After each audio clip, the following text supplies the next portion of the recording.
Alright, I think I should be live now. Not 100% sure.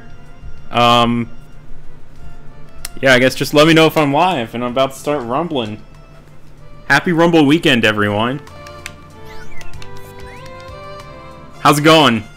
What's up, trash? I like your username. What's up, Colin? Anyone find anything good yet?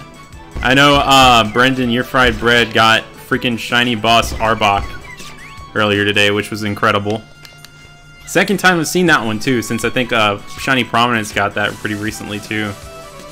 It's always sick to see a new boss. I love to run into one. What's up, everyone? Logan Dell, Ryan Hawkins, Hippo Gamer. Sick, I'm live. Good. I kind of rushed to get this all set up when I got home from work because I got home a little bit later than usual today because there was a giant storm. And in fact, my power even went out at one point today, apparently, because when I got home, all my clocks needed to be reset. So it looks like the storm is through here now, though, so we should be good for this stream, hopefully. But if there are any weird connection issues, it's because of the storm. And I'm pretty optimistic about this Rumble weekend. Last time I played, last week, just for the intro video, I ended up playing for like 7 hours before I found a shiny. And I never usually drought that much. But since I've gotten that drought out of the way before Rumble weekend, I'm just feeling hopeful that I won't encounter anything like that during this Rumble weekend. So let's get a ton of shinies today. And tomorrow and the next day, I guess. And I'd like to give shiny luck to all of y'all. Y'all have shiny luck now. You got 3 in 8 hours. That's not too bad. Duskmar is really cool. That's one that I've always wanted, Avery. I really want Duskmar and Miss Magius the most from Eternal Tower. Of course, there's also the crazy Spiritomb, but that's just super wishful thinking. I'm just gonna cycle through all the levels as usual.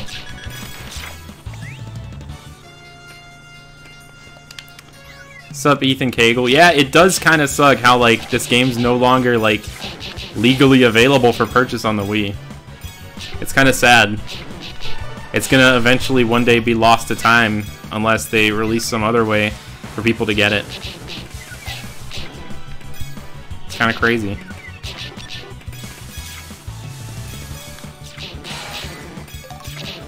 That's one of the problems with download-only games, because, like, those shops are eventually going to close down, and eventually no one will have access to, like, legally purchasing it. Is that a shiny Persian? I really can't tell. I 100% cannot tell. It's not. Sick. But yeah. Dang, Milk the Tank. Best of luck. That's brutal. It's gonna take me a minute to get caught up on chat because I'm still getting used to rumbling right now. It takes me a little bit to get into the groove of things to read chat and play this at the same time because I don't want to miss anything on the screen. Running past the shinies like one of the saddest possible things. And I'm sure I've even done it without even noticing before. And that's just the honest truth of Rumble. It's your first Rumble weekend with a complete collection? Nice. I still don't have a complete collection in this game. There are still a few really common things that I just haven't completed a run with. Like, for the longest time, until I got a shiny Shellos, I never collected a Shellos in this game, because I exit the terminal so much that I just don't finish runs unless I get shinies these days.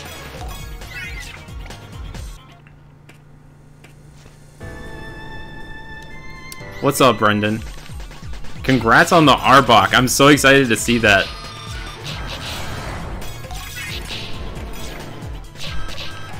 One second, I'll look at the chat again. Okay. Rumble Switch would be really cool.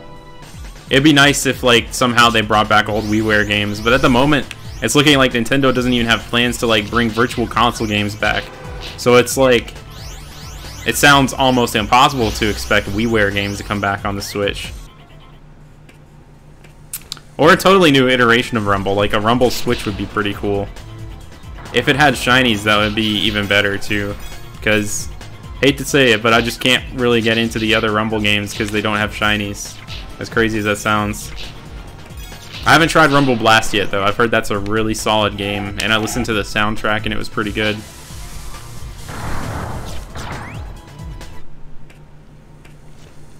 Are in Team... Yeah, I'm in Team Unknown with Zelgarath. I got handed an official certificate when I met up with him at PAX East. Zelgarath was like one of the people who... He was the person who inspired me to start making Pokemon stuff. So it was super cool to be able to meet up with him. That was like 4 years ago now. Can't believe it's been 4 years.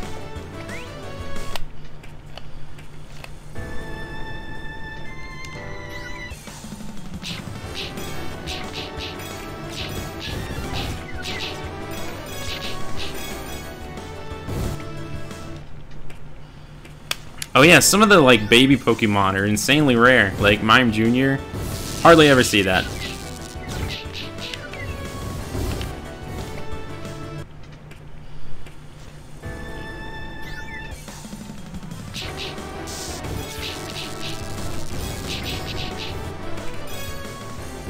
Oh, that sparkling Ninetales. I wish it was shiny. That would be so cool.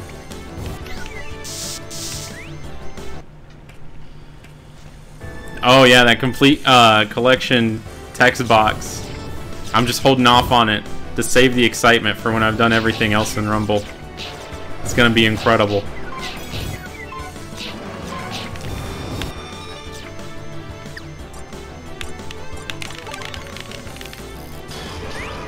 Do not mean to switch into this Regigigas.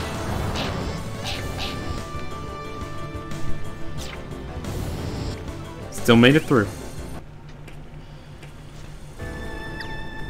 Oh yeah, I can't believe Simon Belmont made it into Smash. That's so cool to me. I really want to play Ultimate more than anything else right now, honestly. It looks like it's going to be such a good game. Dude, farming the radar to get multiple shinies, that's a really fun thing to do. That was like the first thing with shiny hunting that I did way back in the day. What's my first shiny in this game that I can recall? The day that I bought this game, I was playing through the C rank levels, the first levels in the game, and like totally randomly, I found a shiny Caterpie in Silent Forest, and from that moment I was hooked. Like, I took forever to finish the main story because I kept like going back looking for shinies instead of doing anything in the game. It's a great game to just aimlessly wander around in. When am I going to make another level 100 Gauntlet? Trust me, I am making them. Don't worry. I've just been working on like this one forever, and like it's just taking a really long time to edit because I just don't have much time to edit these days with work and stuff. But I'm going to release it hopefully sometime in the next few weeks. No idea when it's going to be though. I just don't have like too much time to always be working on videos these days. I just want to make sure that I release good ones, so I'm not rushing myself on it at all. Oh gosh, all these Seeking.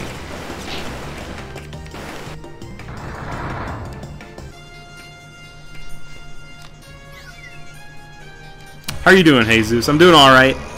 Got home from work, drove through a crazy storm. Just happy to be rumbling right now. Just getting into the groove of things right now. Looking forward to a nice relaxing weekend of this. Oh, you failed a Skuntank? Oh, that sucks. How'd you fail it? Who do I main when it comes to Smash? I main King Dedede. I also play like Diddy Kong and Bayonetta every now and then, but Dedede's who I definitely consider to be my main. Looking forward to King K. Rool though. Oh, you learned Radar from the tutorial. That's sick. That's awesome. I have another Radar video planned in the future actually for X and Y. A couple months ago there was this one data miner who uncovered a lot of interesting information that I haven't seen much of anywhere on like the Radar and X and Y and how it works. So I was going to be making a detailed tutorial for that game with that info. Because there's some really interesting things in there. Like apparently catching the Pokemon that you're chaining instead of just defeating it, increases like your chances of the chain continuing. It's really cool. So I'll be making a little video about that eventually. I've been planning to make that since April, but just life has gotten in the way so many times. The sparkling Nidos always make me double take in this game because like the Nido Queens look so blue they could almost be Nido Kings.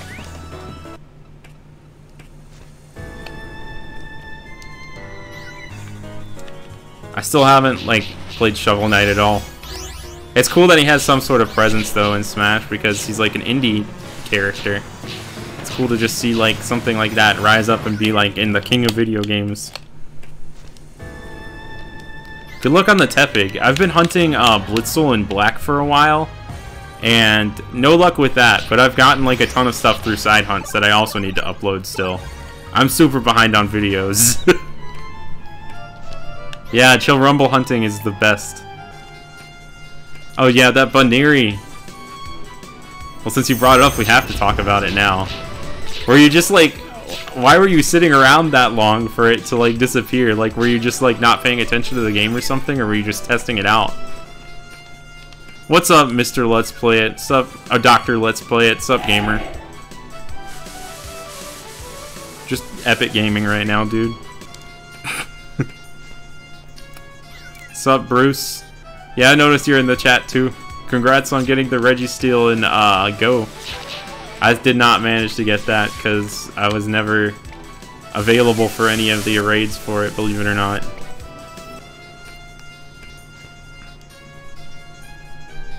Oh, you left a terminal with the Skuntank. That sucks. Yeah, like, I have to like remind myself whenever I get a shiny not to quit out whenever I reach the boss. There's still that Combi that I failed in a really stupid way the first Rumble weekend where I just tried to go to the screenshot out option and just went to terminal instead. I still can't believe I did that. Just in my muscle memory to go to terminal, I guess.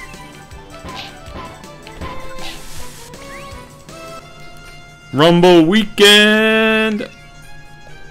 Oh, I doubt DDD will be nerfed in Ultimate. He has only up to go.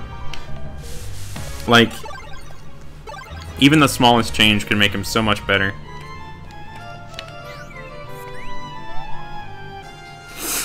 Oh, you wanted trait guesses. Yes, you did sleep on that couch. This couch, I mean.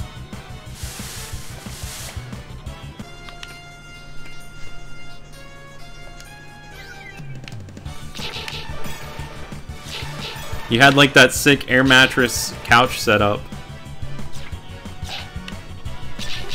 Did you have them like lined up right next to each other so you could do half and half, or was I just imagining that?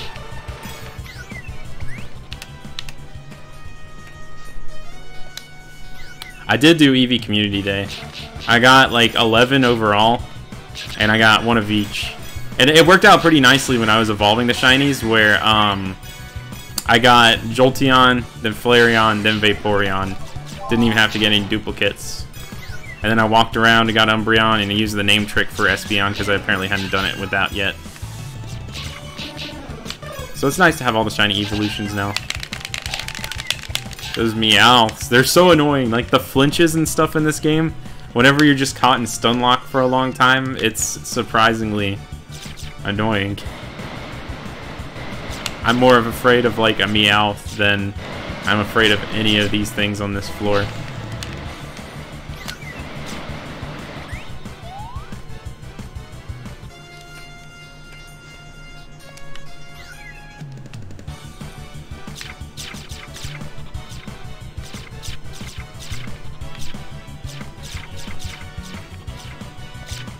Good old Windy Prairie.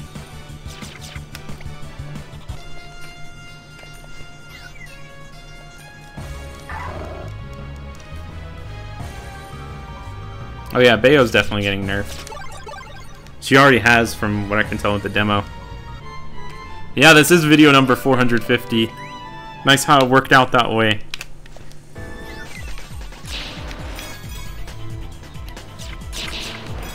Can't believe it's been 450 videos.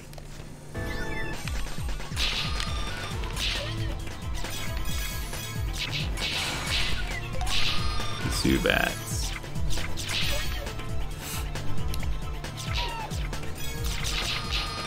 I can't remember ever getting Snover or Obama Snow in this game. I'm really interested to see how they look in comparison to the normal ones, because I shino on those pretty frequently.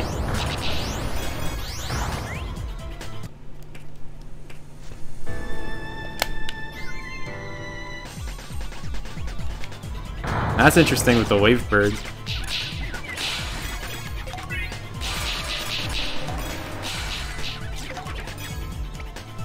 I remember when one of my friends got a Wave Bird for the first time, I went over to his house.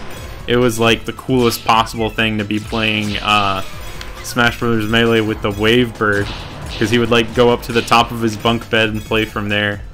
And it was just the coolest thing to like 10-year-old me, to be able to play with a controller from the distance that he was at.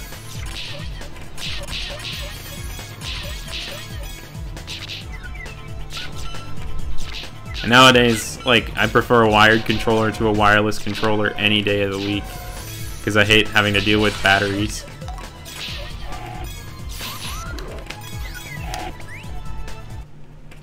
Yeah, this is actually the 450th Rumble Weekend. Rumble Weekend turns 100 this year. Least favorite Rumble level? Easily Windy Prairie. Like, easily. Congrats, Ben Snarb. Need Arena's cool. The Nidos all look really good in this game.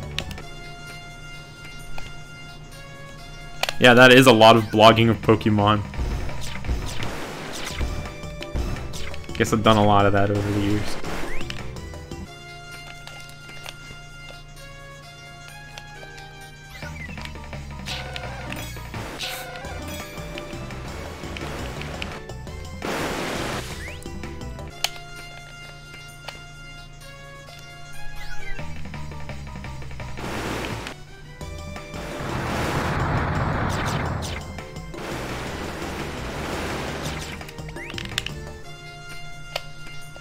No luck so far, Estu. Best of luck to you. But it's okay, I've been going at it for like maybe 20 minutes now. Not expecting anything at this point.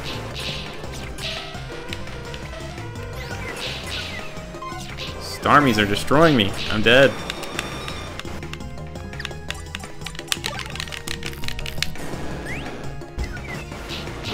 What's up, Zakaria? Doing alright. Yeah, 24 is a pretty good number.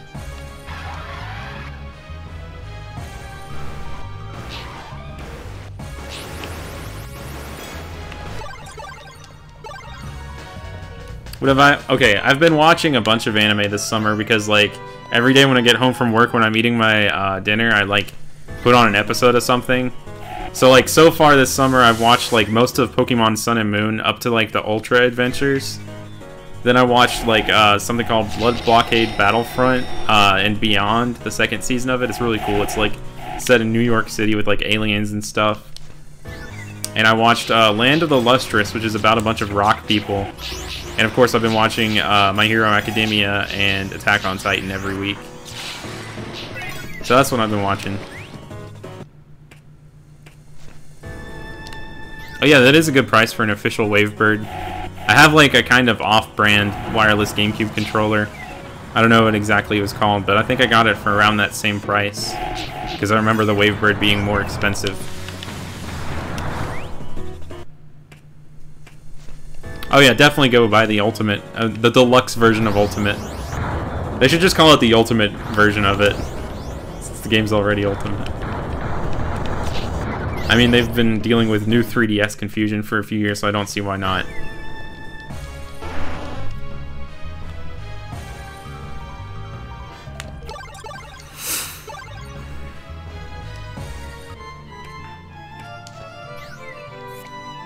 Dang, milk the tank.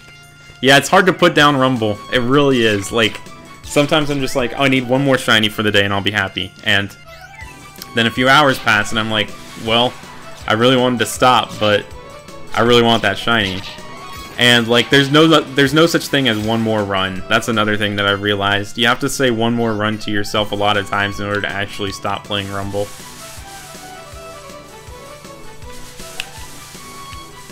It's kind of crazy in that sense.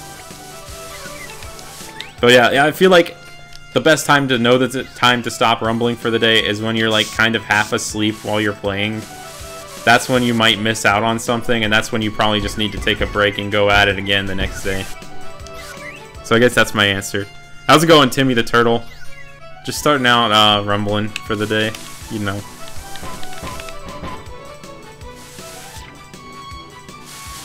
Had a long day up until now. I'd love to see a Vileplume be shiny.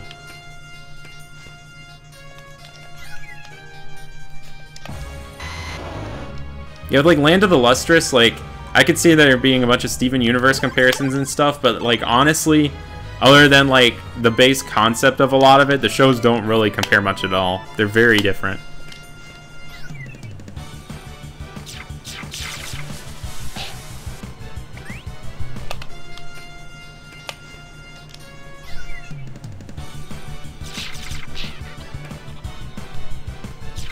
How cool would an Ambipom be? I've been seeing so many Apom and Go lately. I've been catching like all of them in order to get enough candy for Ambipom.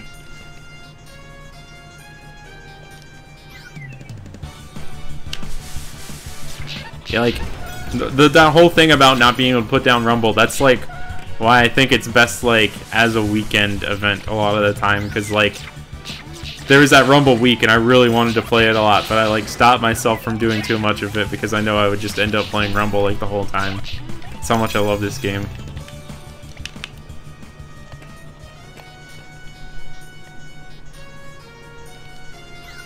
They teleported away from you? Oh, that sucks. I'm sorry.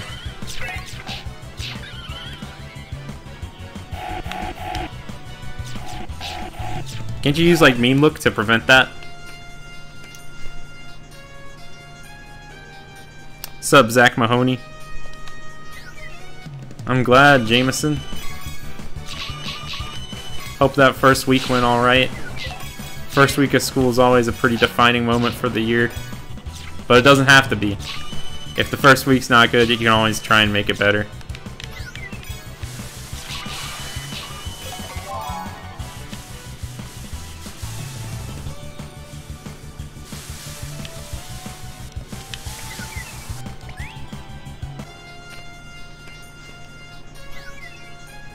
A 72-hour grind sounds crazy. I wish I could like have the willpower to stay up that long. I'm excited about Chikorita Community Day. I really like that shiny. I'm glad they're doing Johto starters now. Makes sense to me that they're going in that order. I'm really looking forward to Cyndaquil Community Day, because like for some reason Cyndaquil is so rare down here. I've only caught one over the course of like Pokemon Go in general. It's crazy. Like, I was debating using my rare candy on it for a little while until I saw that there was a Chikorita Community Day coming, and then I was like, okay, I'll just wait till Cyndaquil Community Day to stock up on candy to get Typhlosion.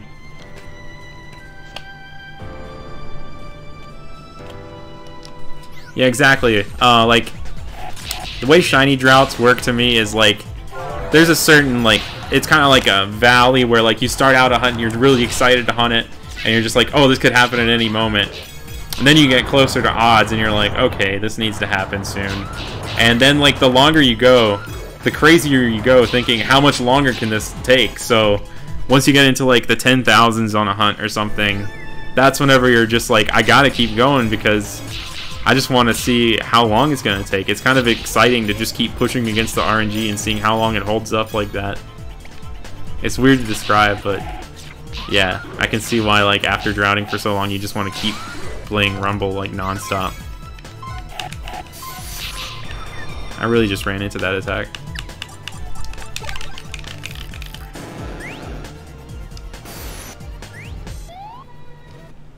What shiny did I just miss? Did I miss a sparkling or an actual, like, shiny? Because there's a difference. If it's just sparkling, then it's, like, just normal.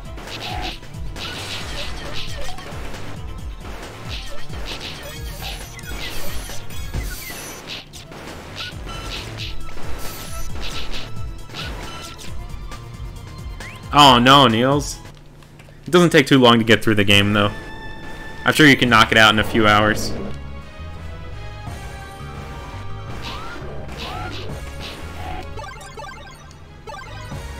Oh yeah, you were really early in the game, so you couldn't use me. Look, that makes sense, Binsnarf.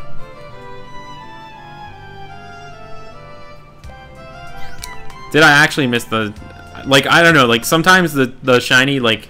Not shiny. Sometimes the regular Tangrowth and Tangela look shiny on that level because of the lighting. But I know what an actual shiny one looks like. It's, like, definitely different colored. It stands out a lot more. And the Tangrowth is just a little bit different shade of blue-green from the Tangela. But I really could have missed it. I'm not sure.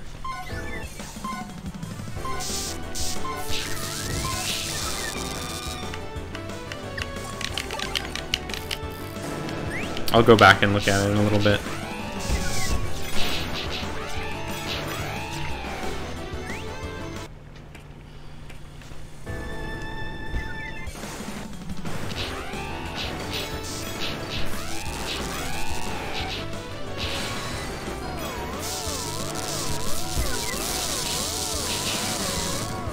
I love invincibility.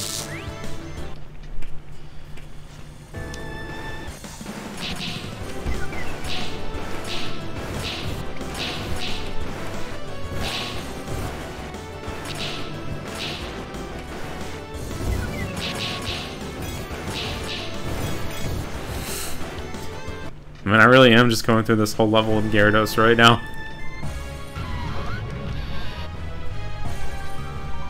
Oh yeah, I really don't like hunting in Rank C much at all. Because, like, the runs are really short.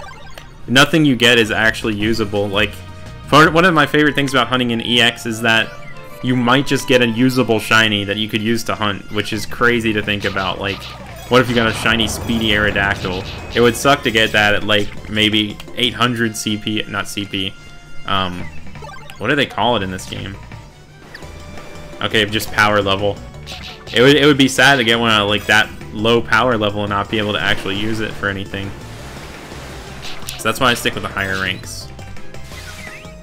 But I'm guessing if you have a particular target, like you just really want a shiny Blastoise, it makes a lot more sense to stick with a particular level than just go to EX.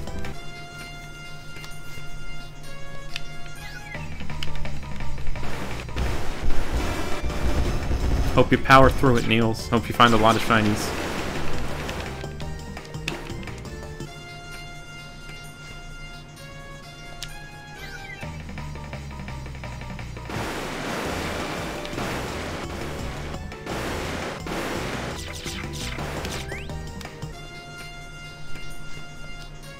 How long am I streaming for Kickoff tonight? Probably for about 3 hours. Usually, like, my goal is to find a shiny on stream. And that's usually how long it takes. So I don't really have any set schedule for that. I might stream a little bit more this weekend, but I'm not sure. Like, I don't like to, like, schedule things or, like, force myself to be like, yeah, I'm streaming tomorrow or not, so we'll just see what happens.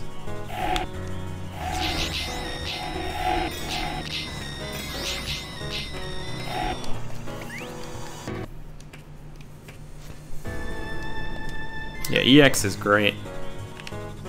It's so exciting because, like, in most Pokemon games, you're, like, on a route or something, and, like, maybe there are, like, 10 different Pokemon for you to find.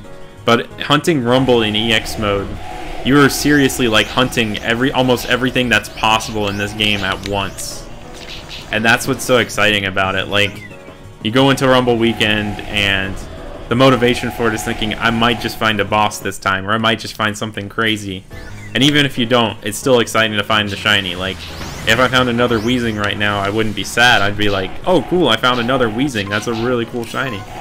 So, Rumble's really awesome in that regard, and really can't be replicated by any other Pokemon games.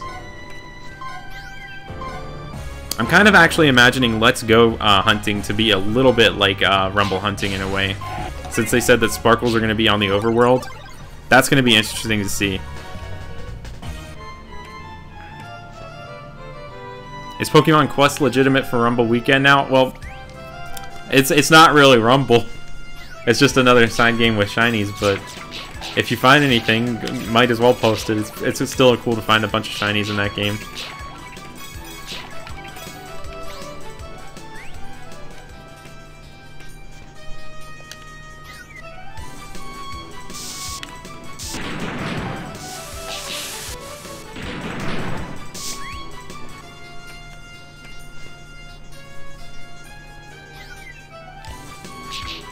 Sure.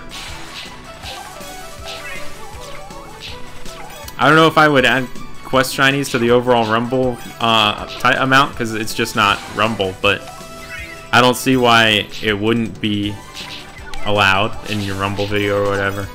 There are no rules or anything. There are no rules to Rumble Weekend. Include as many quest things as you want.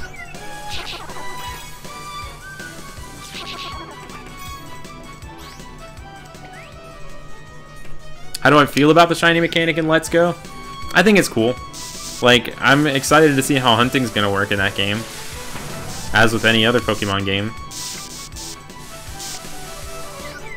It's kind of neat how it's gonna be on the overworld.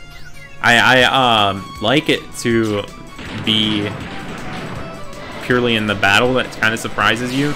But it'll be interesting. It'll be different. And I don't mind a change, especially since they said they're going back to a more core series type game next year. Like, I'm not gonna go ahead and just consider Let's Go is of course a core series Pokemon game, but at the same time, it's kind of like a spin-off core series game like Coliseum and stuff. So, seeing a different method of hunting shinies is gonna be cool. Words aren't always coming out right tonight.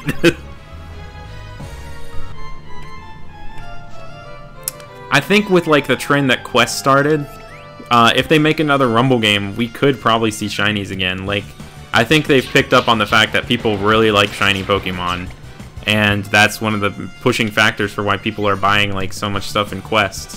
So I think if they go and make another Rumble game, they'll recognize that, hopefully, if it's like the same group that's working on it. I have not found any shinies yet. I'm on the lookout though.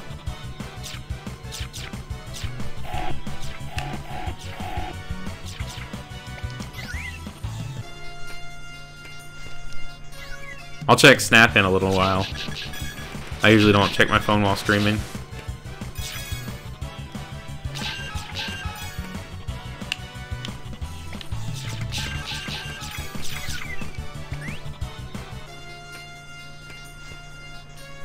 What's up, Ashlyn? You doing any rumbling?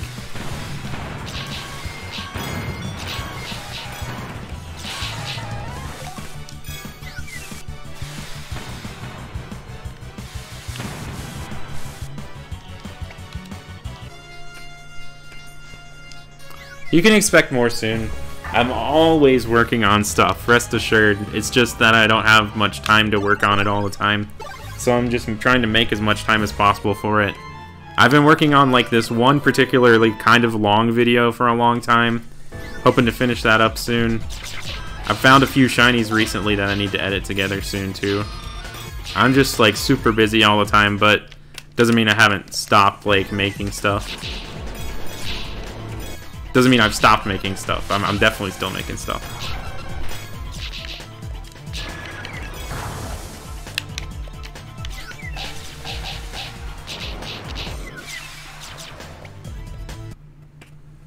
Unfortunately, this game is like purely downloaded. It's not physical in any form. Like, you can't go out and buy like any way to like put a disc of Rumble in or anything. And unfortunately, the Wii Shop channel that you purchased this on is now gone forever. So there's no like currently legitimate way to obtain this game. Kind of crazy. Especially for such a recent Nintendo release. Like, I get it's like been almost 10 years now, but usually when you hear about games that are no longer available, you think of like games that are from like the 90s or 80s, like back when they were still trying to figure out how to sell video games and stuff. But for a digital-only title that was released in 2009 to no longer be available, it's kind of ridiculous.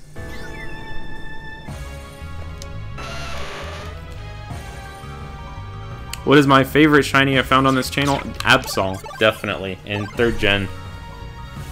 That is what made me start hunting shinies in the first place. And to actually be able to find it all these years later meant a whole lot to me. I definitely treasure that the most out of any of them.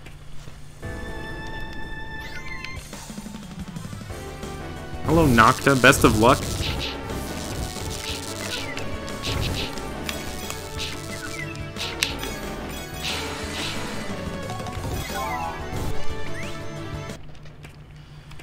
Do I like playing Switch portably or at home more?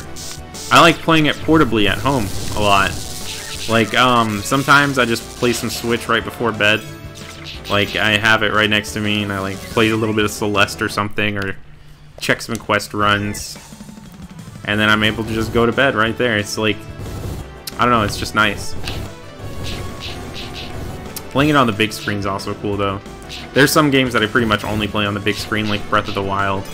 Because I like the whole immersive experience with the music and stuff. Switch is really cool.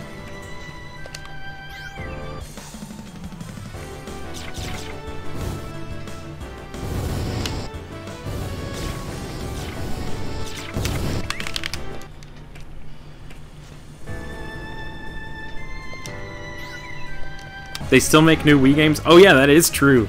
Like, the Just Dance games, they keep releasing them to the original Wii because, like, that's, like, the Wii is a Just Dance machine to a lot of people. It kind of blows my mind that, like, they're still releasing them, but it makes sense because that's just what people like to use for it. Wii Remote's perfect for that game. I posted, like, a giant list of the characters that I'm intending on trying out in Ultimate on Twitter yesterday. I'm interested in a lot of characters in that game though. I could like talk forever about Smash Ultimate right now, but I'm gonna try and like keep that to a little minimum because I feel like I could go off on like a tangent for way too long about that. But just know that I'm super excited for that game and I think it's gonna be like one of the best games of all time.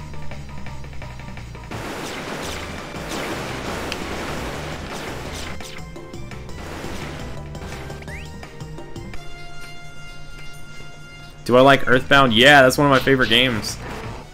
I love Earthbound. Been meaning to replay it lately. Thinking about doing it on the Super Nintendo Virtual Console thing. Not Virtual Console. The Super Nintendo Classic. That's what I'm talking about.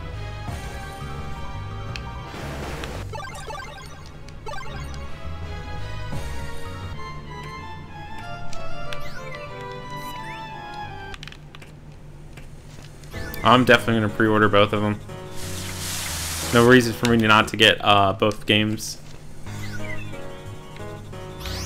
I think I've just fully come to the terms with the fact that I'm going to buy like every version of every Pokemon game that comes out from here on out. That's just an expense that I'm going to have to account for in my life for the next, like, as long as they keep making Pokemon games. Luigi is dead. Absol blogs Smash. I do post like Smash stuff every now and then on like my Absoltastic channel. I like make combo videos and stuff, but yeah. Been working on one of those too. Nice. Earthbound is a solid choice for a best game.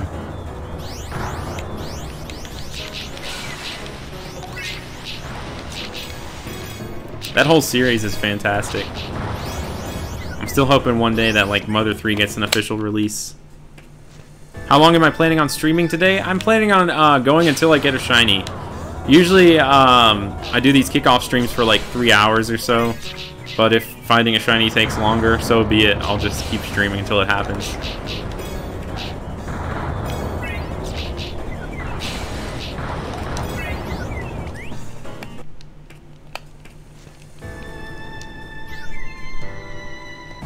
Oh yeah, it's cool how they made like the SNES Classic and NES Classic controllers like compatible with the Wii remotes. I did not expect them to use like the same format for that, so it's really cool how that's possible. In fact, I might try and swap this out for that at some point during the week. The weekend. This is like one of those Smash pads that they sell at GameStop. pretty much just a GameCube controller-shaped classic controller for the Wii Remote.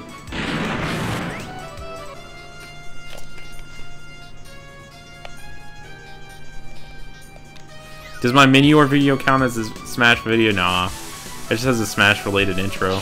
That's all.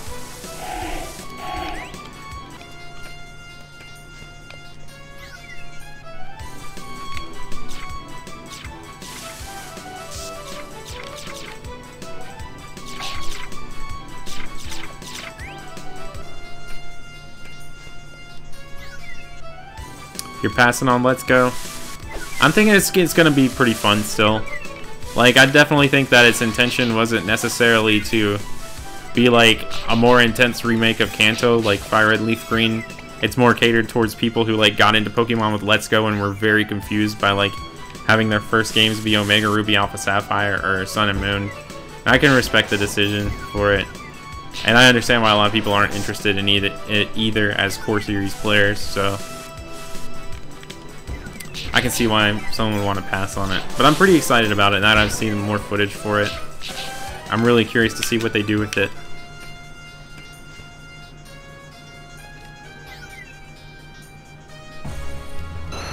Something from the Gibble line is cool. Like, you don't see too many Gibbles. Gabite looks really good in this game. And Garchomp is a boss shiny, as like subtle of a shiny as it is. It's a boss exclusive shiny, so shiny Garchomp is insane to get in this game.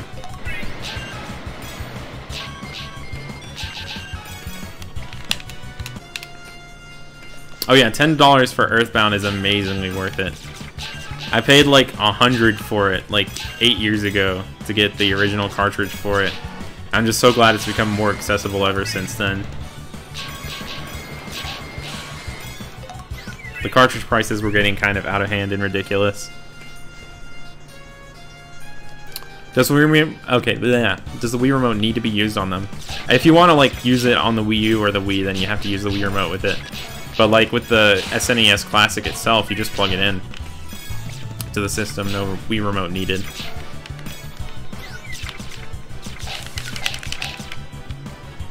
Those stunning Meowths. Yeah, I got a Gabite too a few weekends ago. It stands out a lot more than I thought it would.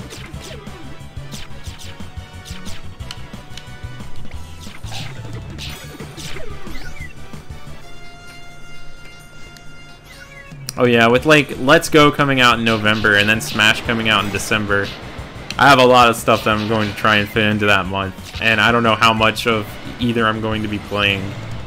It's going to be hard to like figure out how to like divide up my time between those. I'm just going to like try playing one of them and then force myself to switch to the other.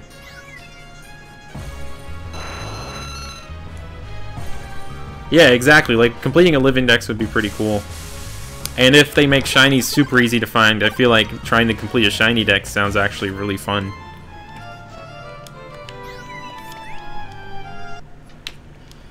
Just as you say, you always neglect Rocky Cave for some reason. I passed over it completely.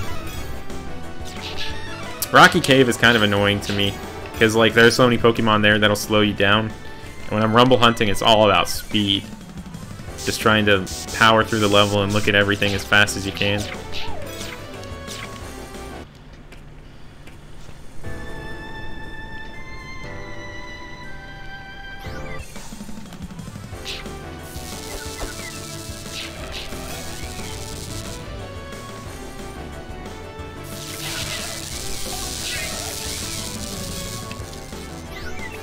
There we go.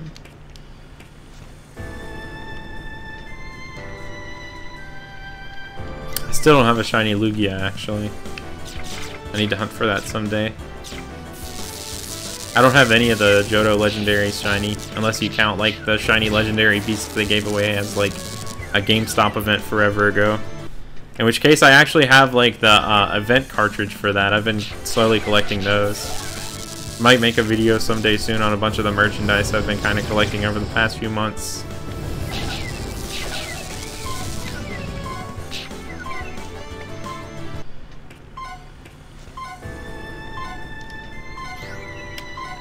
Thanks, Pizza Alex. Yeah, I stream pretty much once in a blue moon or once in a Rumble weekend, really. I also gotta play through Bayonetta 1 and 2. I'm like a quarter of the way through Bayonetta 1. Still haven't made much headway at all in that game. I never thought I would have a problem where I have too many video games to play. But as I keep growing up, I'm reaching that point where I'm just like, the time to play video games keeps dropping down and the amount of video games I get keeps going up.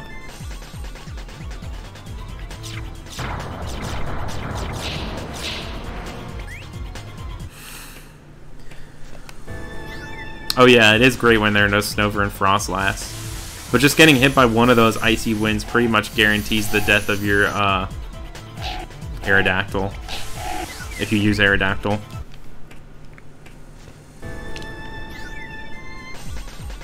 You will get a shiny Lugia soon.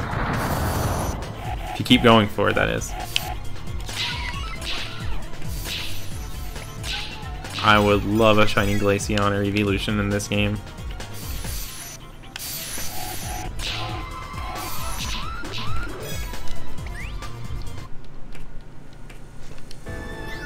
What's up, Connor? How you doing?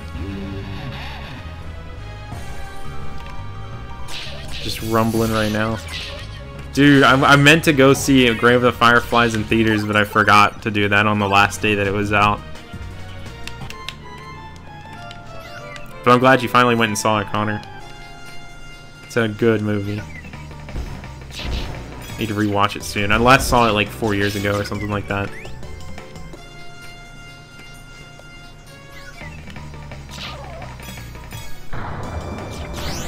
The distribution cartridges are pretty cool. They're always on eBay too. Like, if you just look up Pokemon not for resale, you'll probably find like listings for pretty much all of them out there in existence for the DS era. What most likely doesn't exist physically on eBay are the Game Boy Advance era ones, the 3rd gen distribution cartridges. Those are like holy grails pretty much. And I think a lot of them were actually like tied to the system. Like sometimes like cartridges were even like taped in. It's kind of crazy.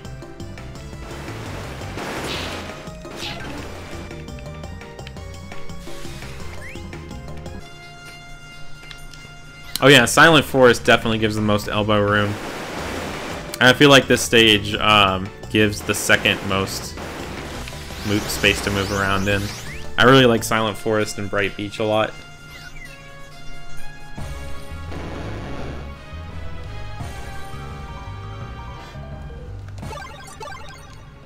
Oh yeah. That speedy Aerodactyl is so worth it when you do eventually get it though. Pretty much anything that's speedy that knows Rock Polish or Agility is really okay though.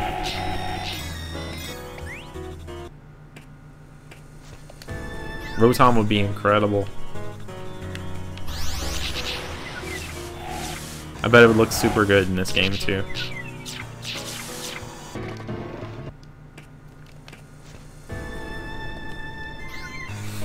The crazy thing about that volatility is that not much is known about the odds in Rumble at all, about shiny odds. I feel like we can assume that they're 1 in 8192 odds, but there are so many Pokemon on screen at once that it becomes pretty easy to find the shiny. So like the consensus is that it's full odds, but no one actually really knows. I tried to make efforts to like look into the game's coding and stuff, but haven't like had anything turn up yet. Good luck, Milk the Tank. I hope you find something, and if you don't find something today, I really hope that tomorrow you get a ton, because you deserve one after a drought that long. And what is up, SHZ?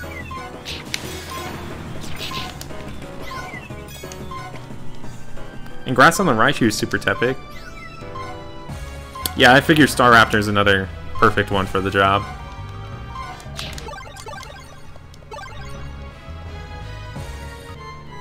Oh yeah, the 1 in 128 items are awesome in Earthbound. It's really cool to find them. Oh yeah, the other day I was releasing, I was trying to farm for a shiny Aerodactyl for fun in this game. Never found one.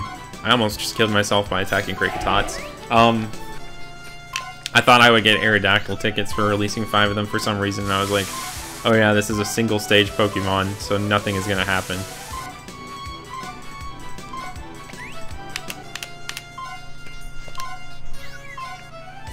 I can't believe that, like, both you, Brendan, and Jesus have gotten Shiny Boss Arbok. That's such a good-looking boss shiny.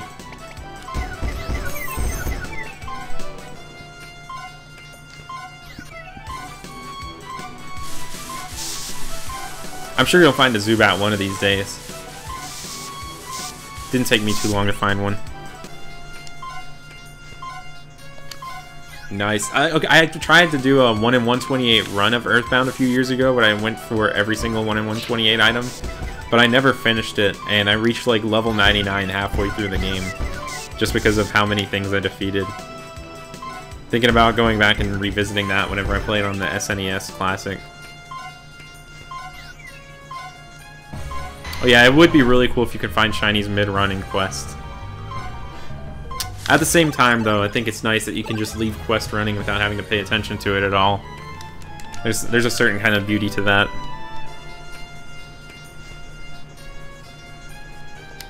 Someone did say Arbok Majora's Arbok.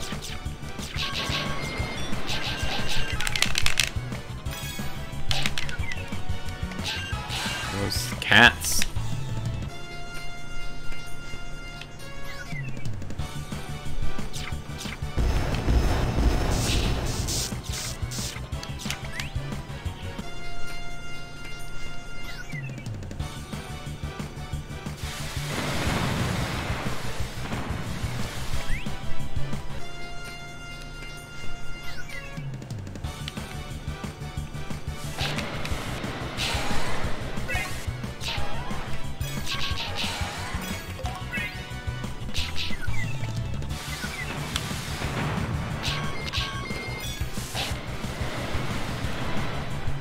I thought one of those Executor was shiny through the explosion.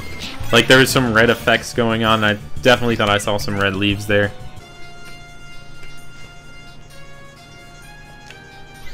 Yeah, like, there are a bunch of bosses that I just want to see people get.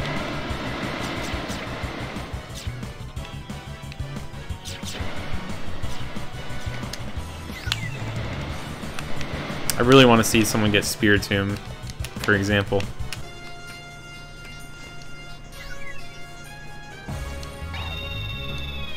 Oh yeah, I think I saw that shiny boss Zapdos. It was so cool. It was so insanely cool. There's nothing like finding a boss exclusive like that.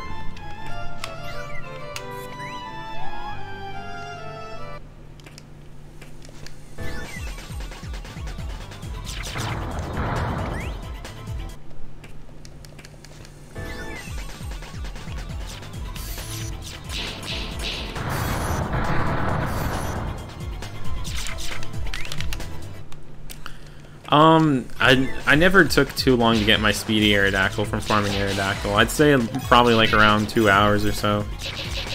At the worst. For getting the right trait that you want.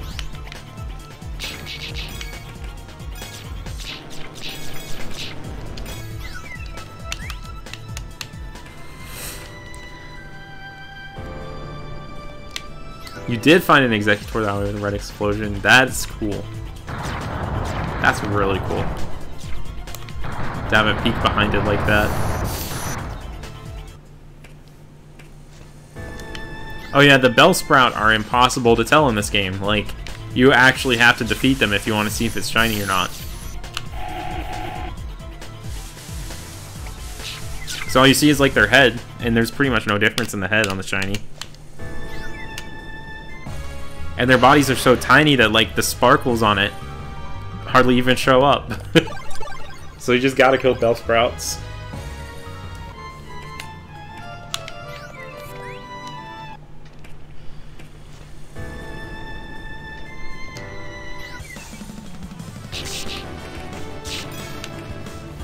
What's up, that kid Jay?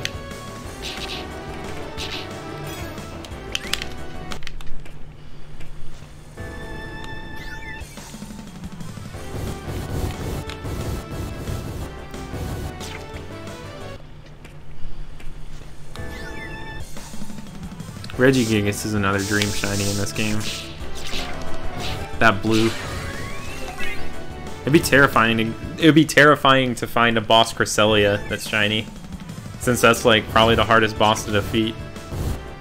I'm sure in reality it wouldn't actually be too hard to take it down with like the Pokemon that we have, but it's still kind of scary because like if you're not careful enough, it could KO your whole team and you wouldn't be able to keep it.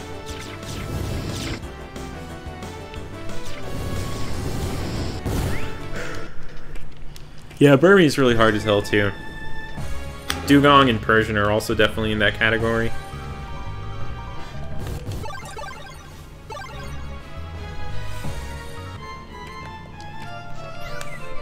Oh yeah, and you do have that Lucario calling. That's so sick.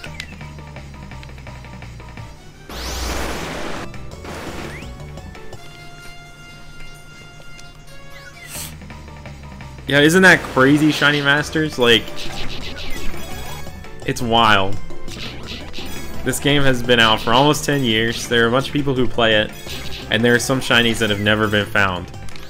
And it might be that way for a few more years. Or it could end today. Who knows? That's what's so crazy about it.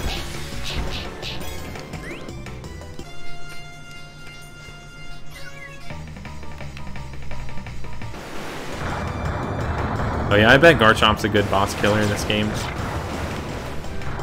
Sparkling and Poudon. Yeah, Shellos was pretty tough to spot. Gastrodon's surprisingly more noticeable than I thought it would be.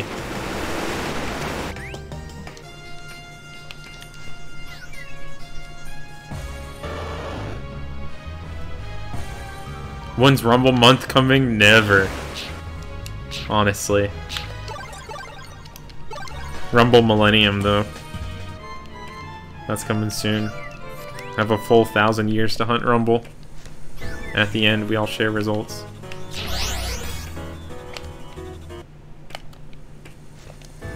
You have to keep passing it down to like your kids and ancestors. Not ancestors. You will be the ancestor of the people continuing to play Rumble at the end of the millennium.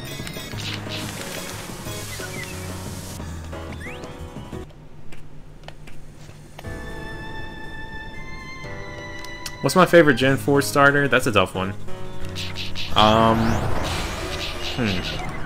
Grottle's one of my favorite starter Pokemon in general, as like a middle evolution, but like, as a whole, I think I like the Piplup line the most. What does shiny female Hippowdon look like? I think that was the one that I found as a boss, if I remember correctly. No, wait, no. I might have found a male one. I don't remember. I'm imagining it's kind of greenish.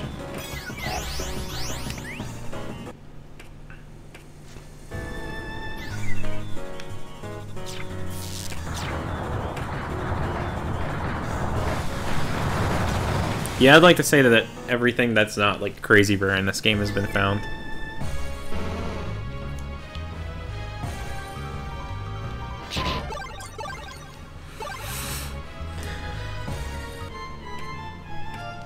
Yeah, same here, Zach. Rumble can take a lot out of you if you go on it in a marathon.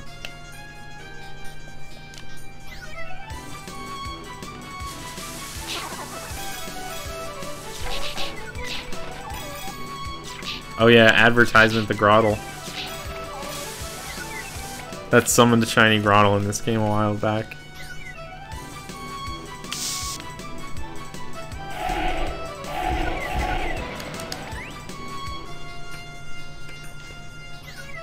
I'd be so down for seeing this ported to the Switch.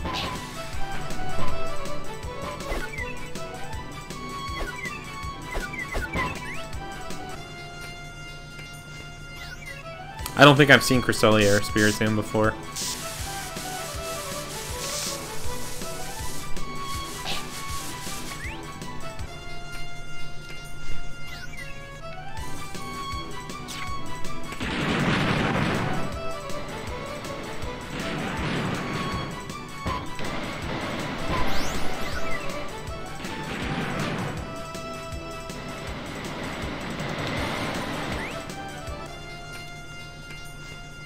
They are incredible shinies with the blue.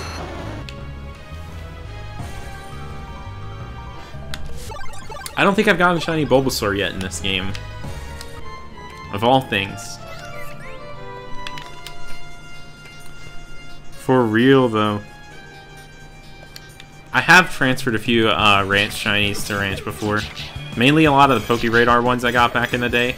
But I think most of my stuff is transferred off of Ranch right now because I used it as like a temporary storage for some Pokemon on a Platinum version that I was restarting. I like traded them all over to my Diamond like painstakingly. Put them in Ranch. Traded those back to my Diamond version. Restarted the Platinum. And like took them off the Ranch eventually and traded them over to Platinum. Long trade chains like that are exhausting and take forever. I'm so glad Pokemon Bank is pretty much like guaranteed we never have to do that again in the future. Because with Ranch, like, you can put in a bunch of Pokemon, but if you aren't the original depositor, you can't take them out. So if you want to restart one of your games, you can't just like put them all in the boxes there, unless you've managed to like somehow end up with like the same trainer ID, secret ID, and all that mess. Stuff can easily get stuck in Ranch because of save files, unfortunately. I like what Box did better on the GameCube, where if your trainer ID had like more than 100 Pokemon caught, any game could like pick up any Pokemon in there.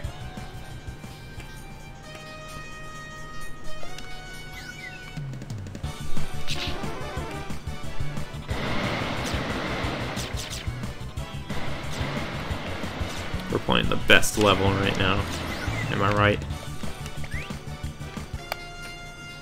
Have I ever failed a shiny in this game? Yes.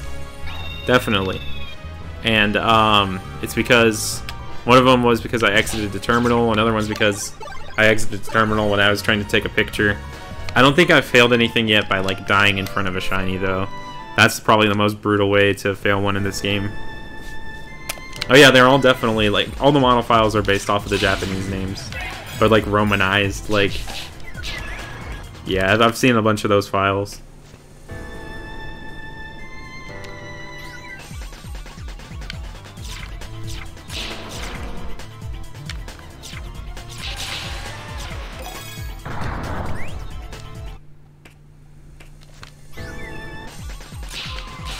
Yeah, it's really sad that the United States never got the Platinum update for Pokemon Ranch. It was just something that they kept like saying was going to happen and it never happened. Good luck, Milk the Tank. Hope tomorrow is more drought-free for you. That's kind of ridiculous. Get some good sleep.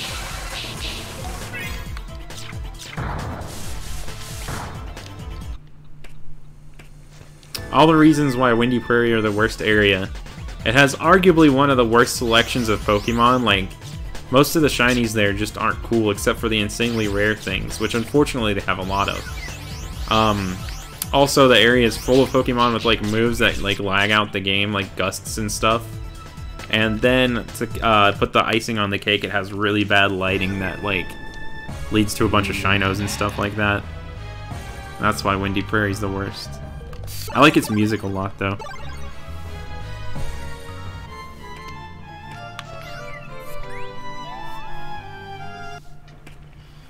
Oh, that's really sad, Vinsnarm. That's a sad reality that people gotta watch out for. How if you defeat the boss while one of the minions is shiny, it'll just disappear forever.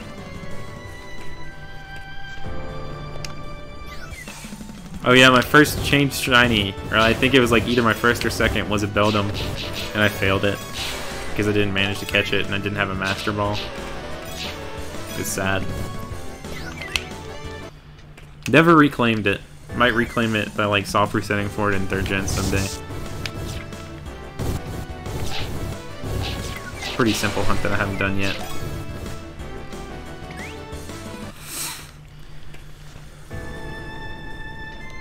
What outfit am I hunting for in Revolution? I'm going for the Groudon outfit from Magma Coliseum. I know Chris has been going for the Waterfall Coliseum one. sent me a few messages about that earlier this week. I really want to get back into that someday, just gotta find the time.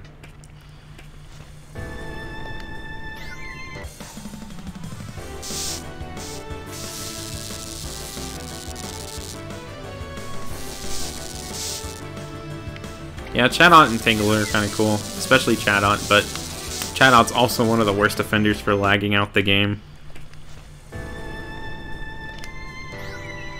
You call a shiny next run. Let's see if that happens.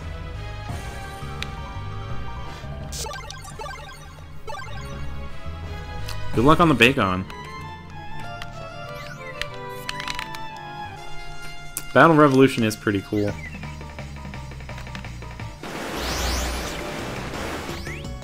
I missed the online battles for it. I remember one time trying to find Zelgarath in like random battle. And we did run into each other through it, and that was pretty cool.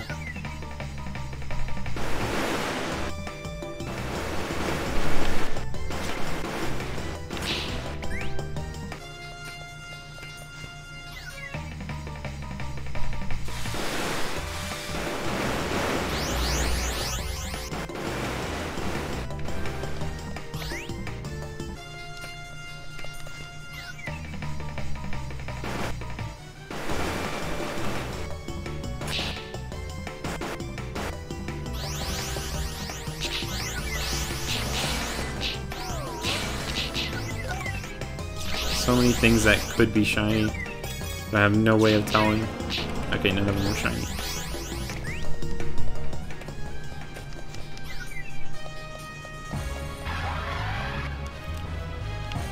Oh yeah, like there are Pokemon like Badoo and Porygon that just totally skip their middle evolutions because they're second or third gen. It's kind of sad. One sec.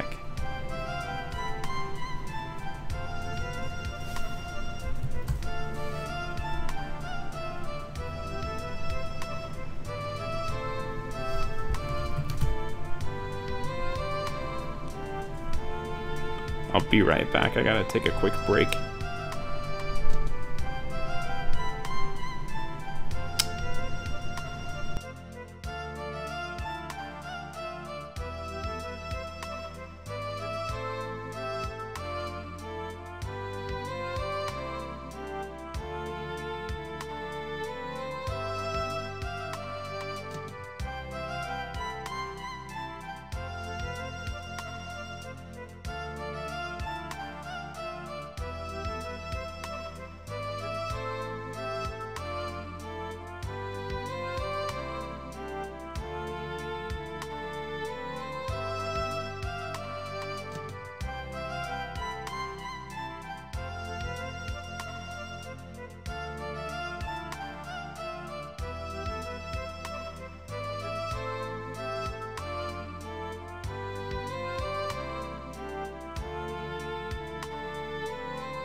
Let's see. I think I'm back now. Yeah. Well, I don't have to say I think I'm back because I'm still alive. A cool, a Battle Revolution event would be pretty cool. Don't remember which level I'm going to. I'll just go to Eternal Tower. What kind of Wendy's sandwich did you order that they forgot the sauce on?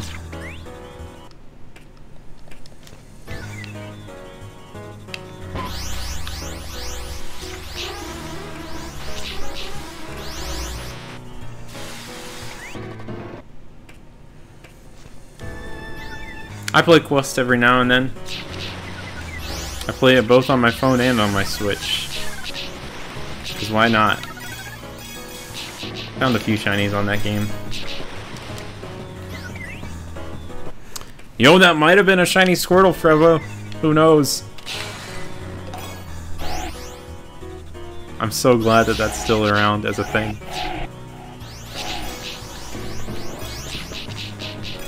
And now that I've actually found a Squirtle, I feel no pressure whenever I'm told I might have missed one.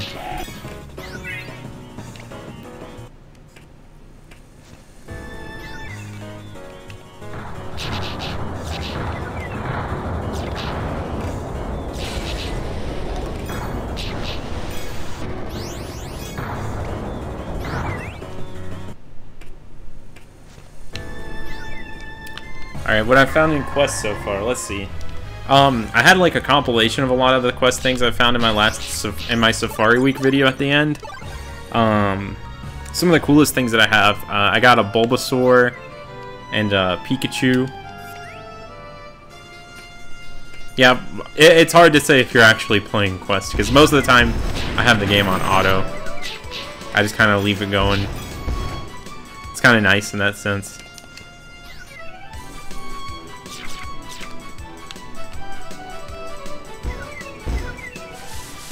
It's a good side game while you're doing hunts and stuff.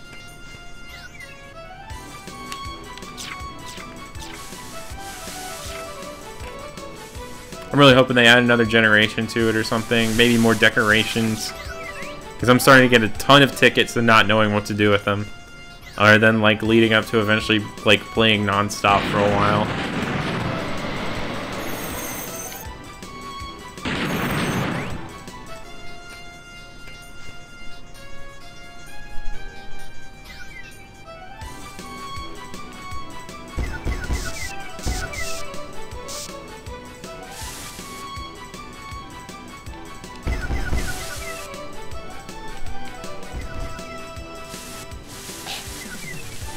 I had to look at that sparkling Venomoth for way too long.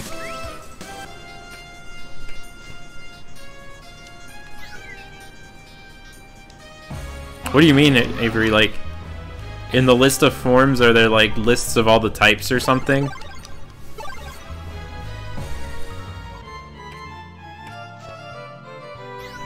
There might not have supposed to have been one, but like every single Pokemon is at least in text form present in the game. Like, if you modify the tickets, you can see, like, you could generate a Chikorita ticket if you're, like, hacking into the game or something.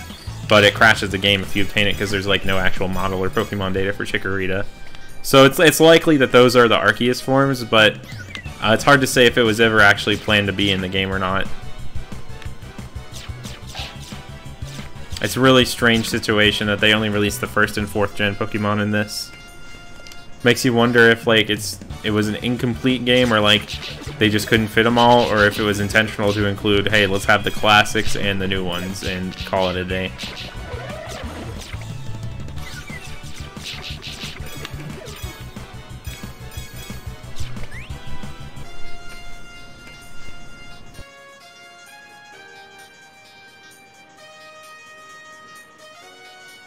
Microphone keeps shutting itself down.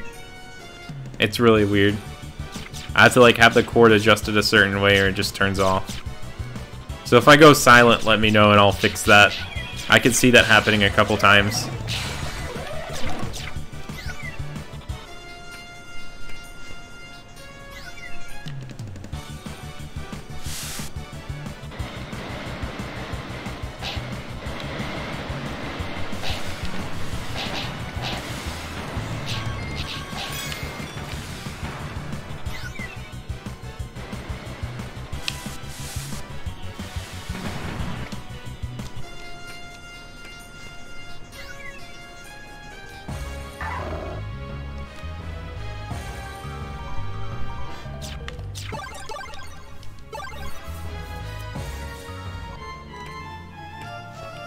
Oh yeah, I noticed like in the latest Pokemon Go update, they've been doing a lot of things to a bunch of the models and the lighting. Like Blissey looks like a totally different color now. And whenever they do that, that almost definitely leads to Shiny being released. So I'm hoping that that's going to be the case. I know like Magnemite and Magneton also look a little bit different.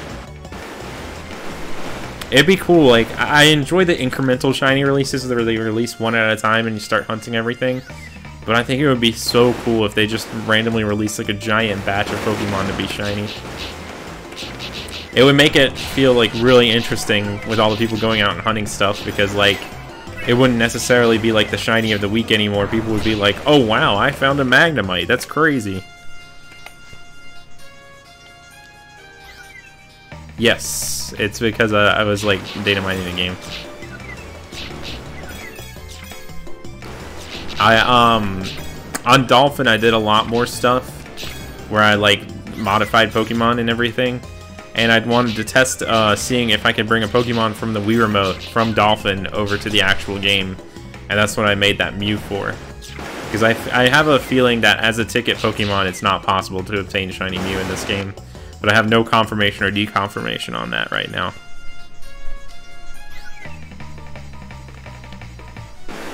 I might need to go into the details on like what I did with like editing Pokemon later, but I've forgotten a lot of it because it was months ago before I moved here.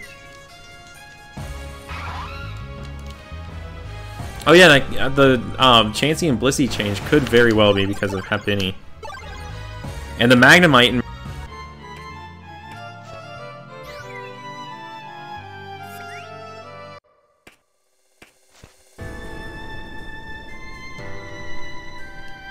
Bruce was in here a few minutes ago, dude. Talking about Reggie still.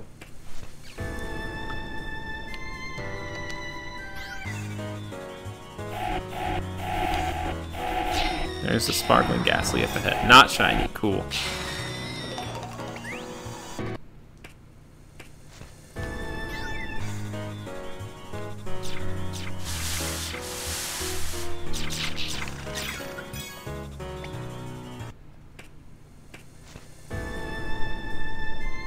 Is my mic still muted now? I know it's shut down again.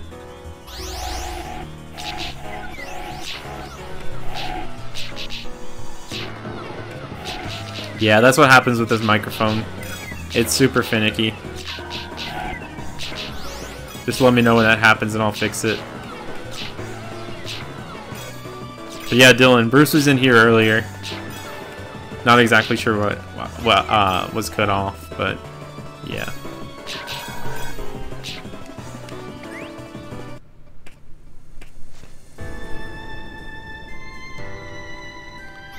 Oh yeah, they could have released Leafeon and Glaceon last Community Day.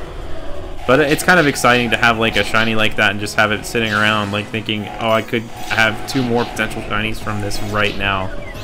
So I'm really looking forward to when those get released. And I'm definitely saving another one of my EVs for when Sylveon gets released too. I guess they weren't ready to bring out the waves of 4th gen Pokemon yet, because once they release one of them, people are going to be expecting all of them. I don't even think they've completed 3rd gen yet. Like, we don't have Nincada or Clamperl. We still don't have Smeargle.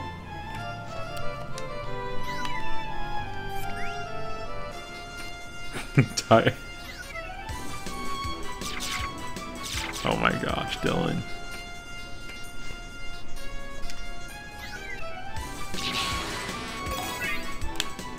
Man, I hope Dave and 13 are doing okay. Playing World of Warcraft.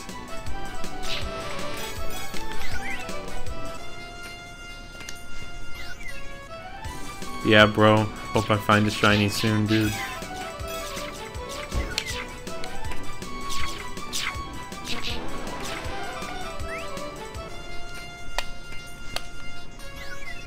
Brendan, don't be mean.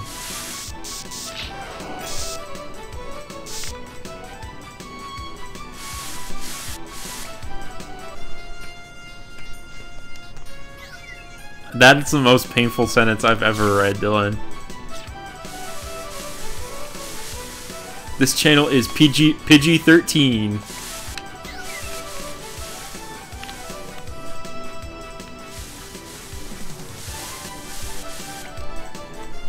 Let's see, what would the G rating be? Because R could easily just be like Arbok. This movie is rated Arbok.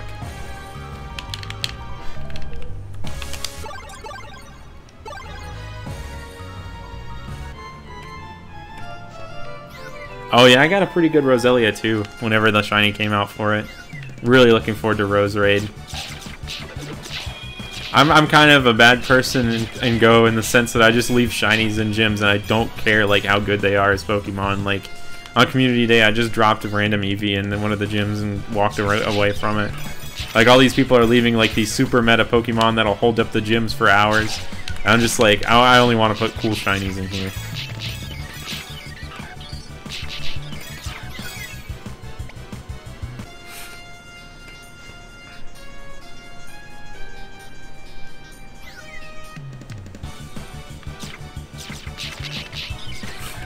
Yeah, we'll have a bunch of like Gen 4 shinies available from the get-go just because of past generation stuff.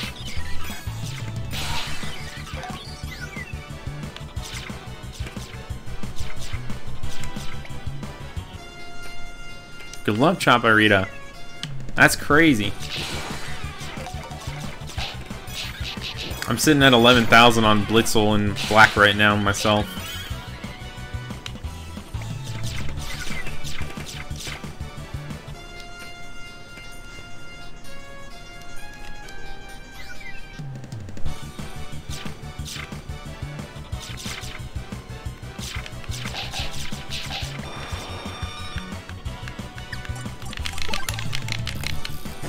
Oh yeah, Geodude. That would be perfect for the G rating.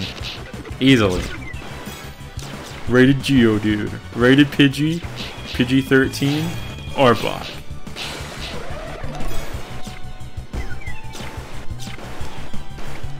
I feel like there are probably a couple other film ratings that I'm forgetting about, but they're not the common ones anyway.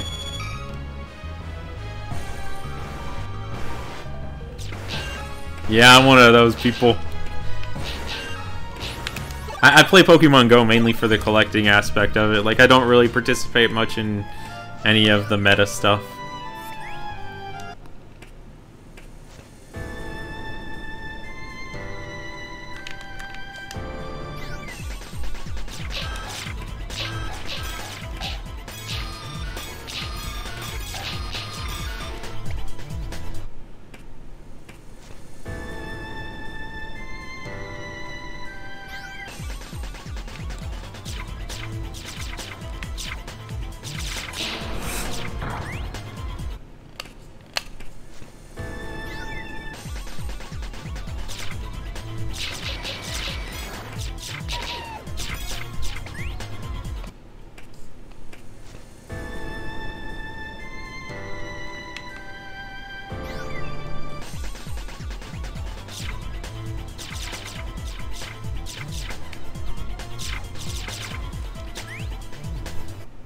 Oh yeah, NC-17.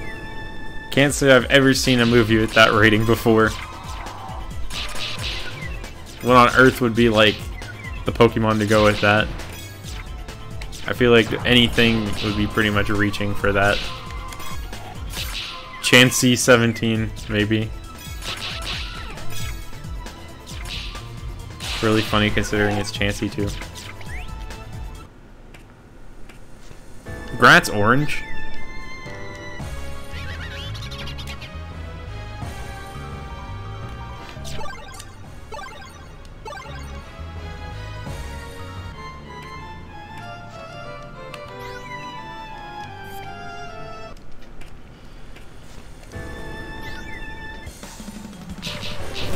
That makes sense as to why I haven't seen like any movies in theaters get that rating then. Like, I remember hearing about it as a kid and I was like, huh, I wonder if I'm ever gonna see it. Nincada-17, that works too. Yeah, none of those are reaching at all, so. There's Pokemon for every situation. For every pun. After all the episode titles have been doing that for years.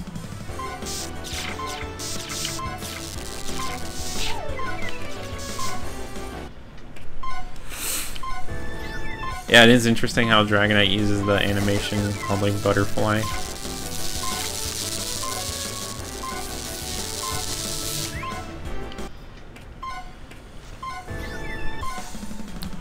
Oh yeah, I still really need to get Absol and go. Like, just raids in general, it's really...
Yeah, this is the most fickle microphone. I could just, like, barely touch the cord with, like, my foot or something, and it will unplug itself. It doesn't have much willpower. That's a really cool idea, Zach. That's awesome. A raid bus. I'd continue paying for raid passes to do something as organized as that. Zapdos Day was really cool. I did like 20 of them.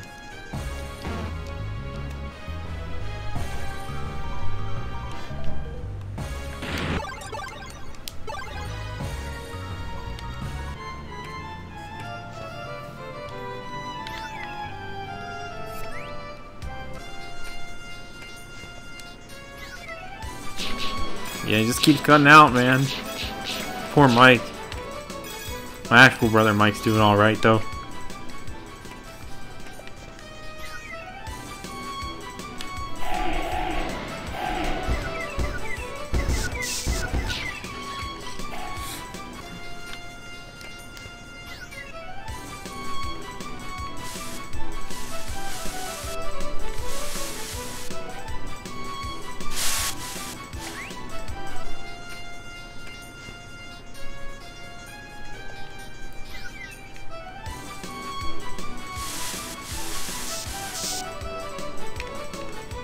There's just so much room on this stage. Trade-off is that, like, the clusters of Pokemon just are pretty far apart, and it takes a little bit longer to see all of them on this stage in the grand scheme of things. So it's, like, not the fastest place to hunt, but it's by far the coziest.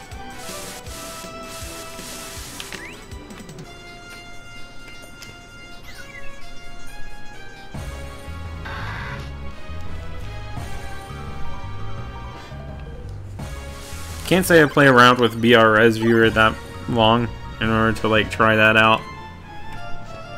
What am I hunting? I'm hunting for any shiny in this game. Like, I hardly ever set targets in Rumble. I just see what the game gives me. It's pretty fun that way.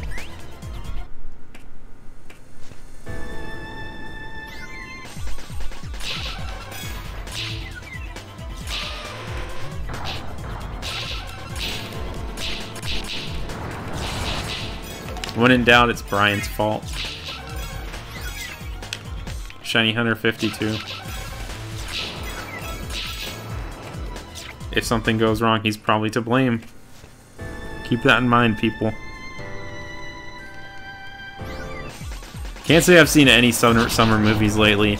First time I've gone to the movie theater in like 6 months was a few weeks ago to see Princess Mononoke for like the 3rd time.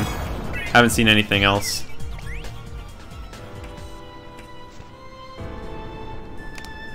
That is the coolest sounding thing ever. That whole bus with like Pokemon episodes, chargers and stuff. That is such a sick idea. Like, who operates it? Is it just like a bunch of people who really enjoy it, or is there like a business that does it?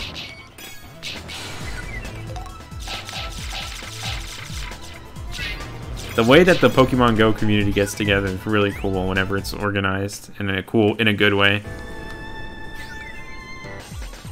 Yeah, man, sorry I haven't found the shiny yet. I really need to pick up some slack and find one.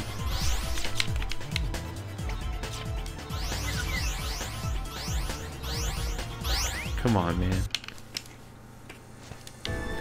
I enjoyed the last Mission Impossible a lot. I saw that in theaters. Definitely gonna watch this one someday. Just don't know if I'm gonna see it in theaters, because that's just not a very common thing for me to do.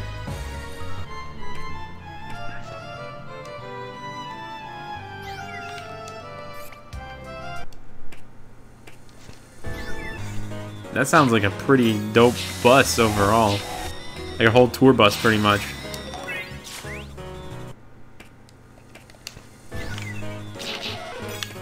That's exciting. I love Whataburger. I like their spicy ketchup a lot. It's like the unsung hero of Whataburger. Is Jake Rumble hunting? I'm not sure if he is. I think he has to work like all this weekend and probably won't have time. But who knows? He is a great mystery.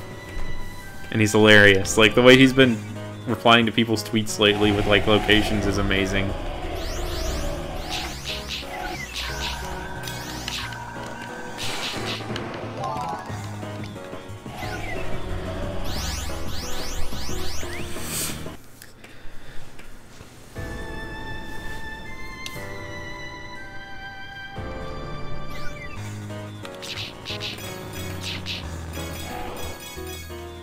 I hope Dave is allowed in that Whataburger after his showerless WoW session for months.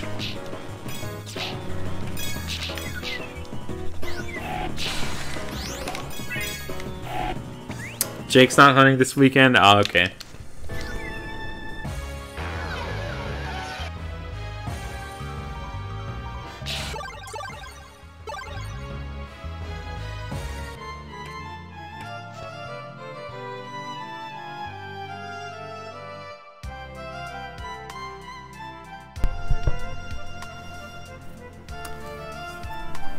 Stupid microphone cut out again. I can't believe it.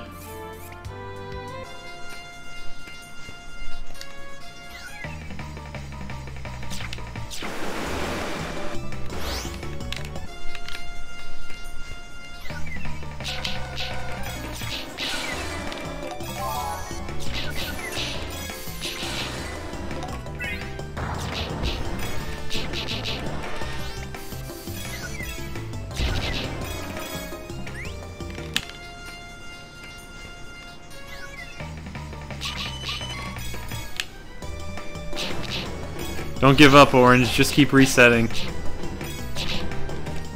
A lot of the time whenever I was first hunting, I was just thinking, is this shiny even possible? Am I in some freak situation where a shiny's not possible? I don't even worry about that anymore, because it's always possible. There's something weird about starting out hunting where, like, there's just so much doubt about ever finding something. But don't worry, it'll happen eventually if you just keep going at it.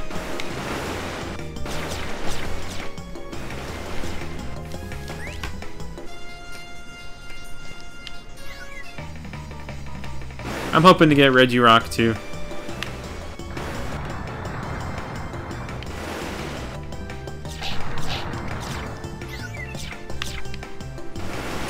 We'll just see what happens with my local raids.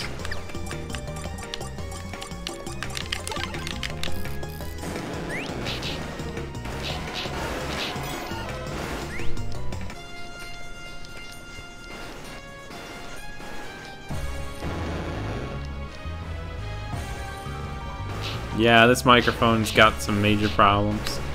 I think it's working now, so as long as it keeps working. I'll just like keep in mind that I have to keep checking to make sure the blue light is on it.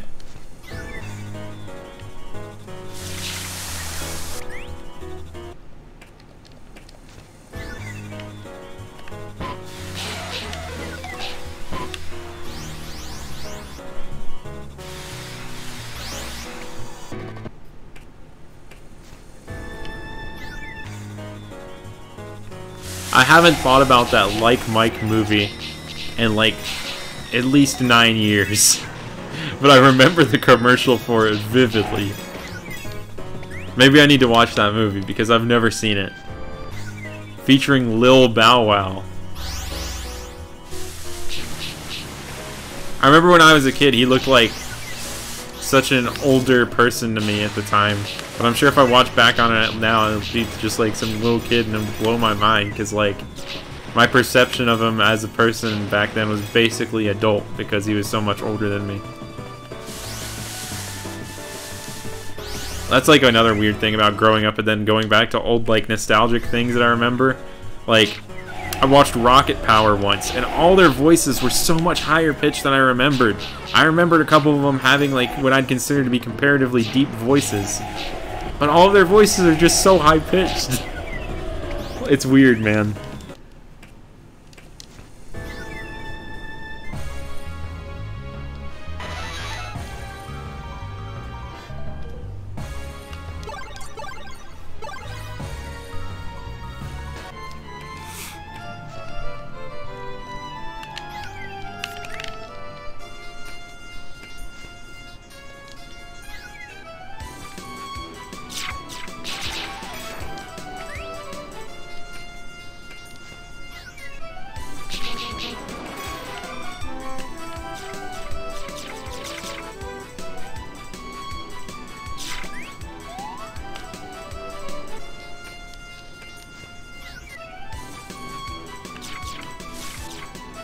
I hardly even remember what the movie Like Mike is about. So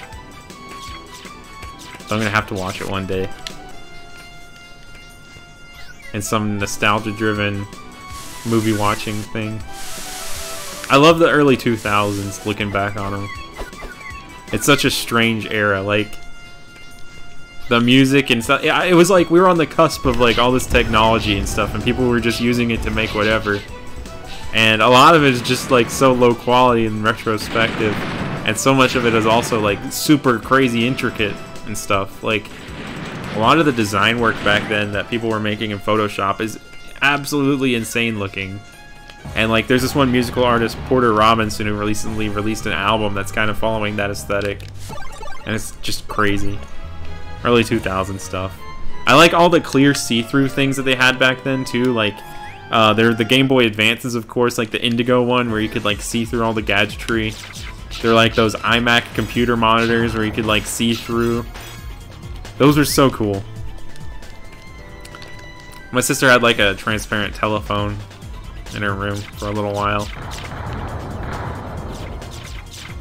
That's something that I wouldn't mind coming back.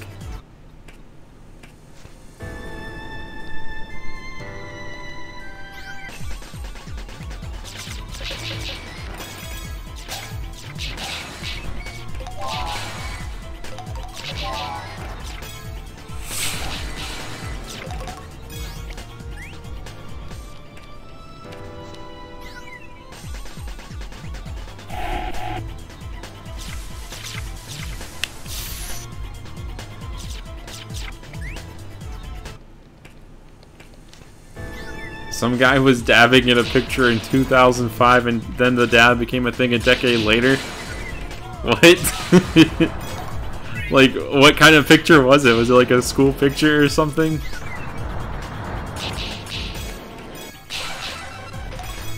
That reminds me of those pictures where people are like, look at this picture of this guy from the 1920s clearly using a cell phone. It's just funny to me. Oh yeah, Pokemon Crystal was also kind of see-through too. Sup, Bagel Teeth? You haven't missed any shinies yet. That's for sure. Then Ruby, Sapphire, and Emerald also had the kind of see-through cases as well. Oh yeah, for sure. I remember when I first got my Wii, like, the waiting list for it was so long. I got like a gift card for Christmas when I asked for a Wii back then because it was so hard to obtain one. And then like over a month later, waited in line in a Walmart at midnight and was like one of the last people in line to get it. It was a crazy awesome day coming home and like just playing Wii Sports for the next day, all day.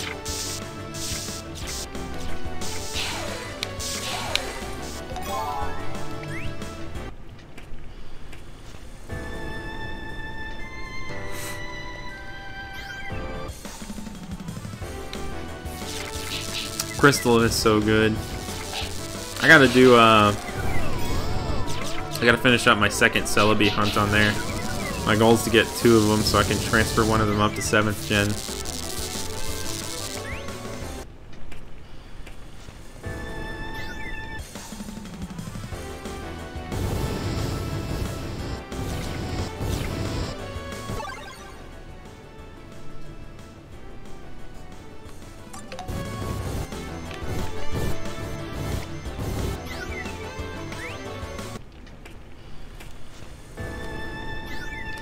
That sounds about right, Dallas. Like, one of the solutions we were just thinking of back then was that we would resort to online shopping. Which wasn't too far-fetched at the time, because, like, my dad used to, like, sell car parts and stuff on eBay every now and then. And, we started looking all over eBay. It was the first instance of scalping that I had ever seen online. Like, it was ruthless in the past couple of years with amiibos and stuff. But back when the Wii first came out, that was so real. There were so many people selling bootleg Wiis or just like the empty boxes too. And then people were just selling their consoles and stuff for like some crazy amounts. Like, I remember seeing some for like $380 or something like that. And just not worth it for a Wii. I still can't believe that it was $250 retail when it first came out. Looking back on it now. That's just how technology treats us though. Like, it's hard to believe that a lot of Super Nintendo games were like $60 or $70 when they were first released, considering what they were.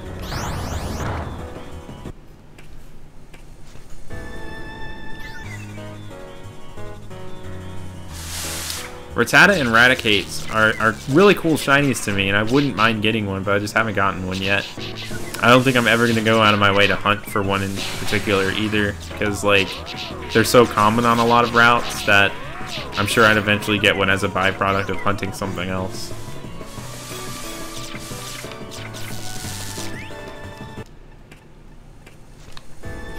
And then like the Wii had a second epidemic with like Wii Fit when that came out. That suddenly became such a difficult thing to get. Like, I took a trip to Alaska in 2008, and there was legitimately a lady at the airport who was holding Wii Fit, and like I think my mom like had a random conversation with her about it because we had just gotten one like the month before, and she had like flown up to Alaska because she saw that a place had a Wii Fit in stock and went to get it herself, and then took a vacation to Alaska. But like Wii Fit was her driving force for getting it. It was hilarious. I couldn't believe it, but that's what was going on. I was really jet lagged at the time, so that still feels really surreal to me that that was a thing, but that happened.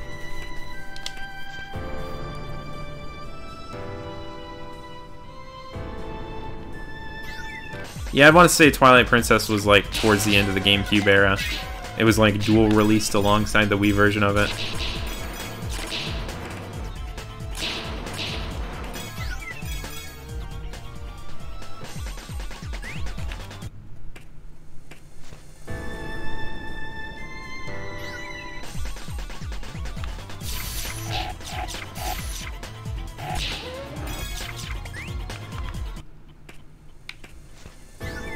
Sparkly Haunter's a troll. Once you see the mouth, it's like undeniably shiny though. I've gotten a couple of those.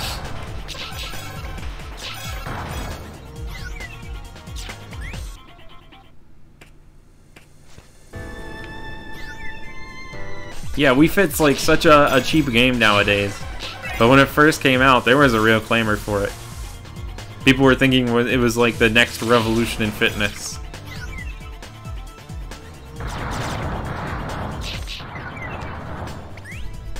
It's interesting to me how much of a cultural phenomenon the Wii caused. Like, there were all sorts of like questions that had never been raised with video games before that came out with the Wii. That is a Sparkling Boss Garchomp. I really seriously doubt that this is shiny, but I have to defeat it since it's a Garchomp.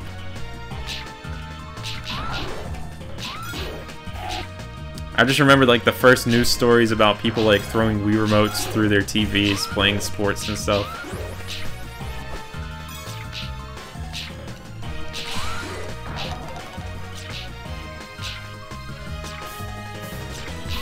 I'll check it after the stream, Avery.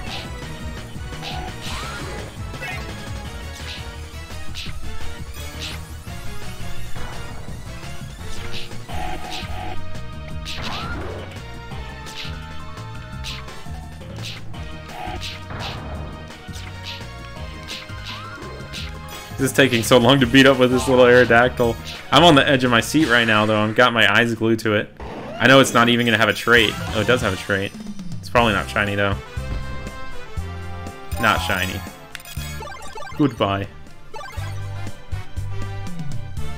That's always, like, heart-pounding, though, whenever you run into a Sparkling Garchomp like that.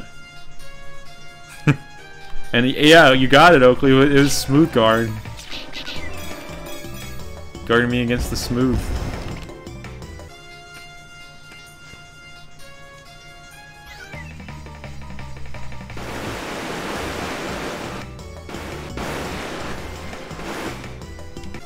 I remember a bunch of people were in fear of their wrist straps breaking too, and like, eventually that raised the question to me: how hard are these people actually playing Wii? Are they like putting all of their strength into these Wii remotes to actually be breaking the wrist straps and stuff?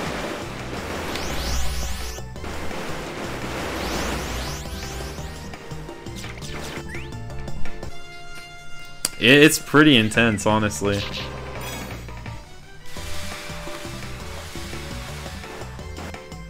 I was like 99% sure it was a normal one though, so I had already like had my hopes down. Because I don't want to shino myself like that. Don't want to get my excitement up for no reason. What's up, Torak Saphiro?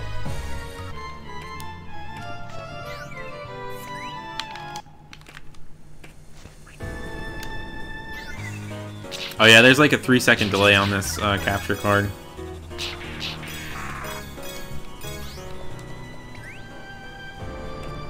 Kind of makes me look like a psychic sometimes whenever I call like these shinies from like miles ahead on the screen. I think it's kind of funny too, because it makes it look like that I have like some sort of crazy like reaction time to these shinies in this game.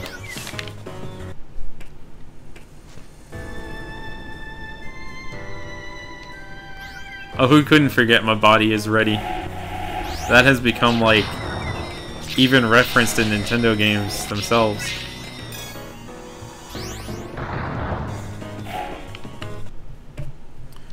Nice, Zach! Could you tell it from the overworld at all, or did you just kind of randomly pick it up and realize it was shiny?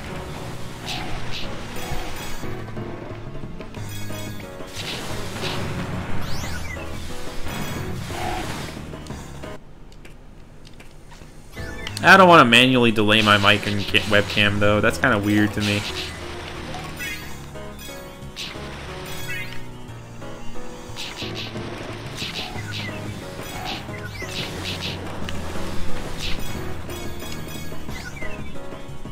I feel like it's fine as is with the delay right now.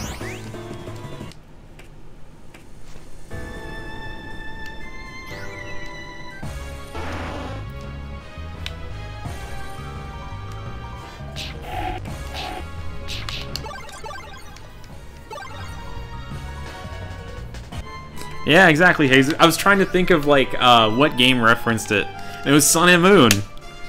Yeah. Oh, it's so hard to tell on Windy Prairie. With Bellsprout.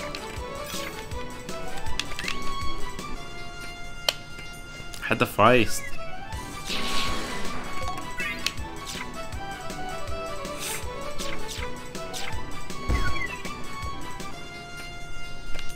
That sucks. I hate hail.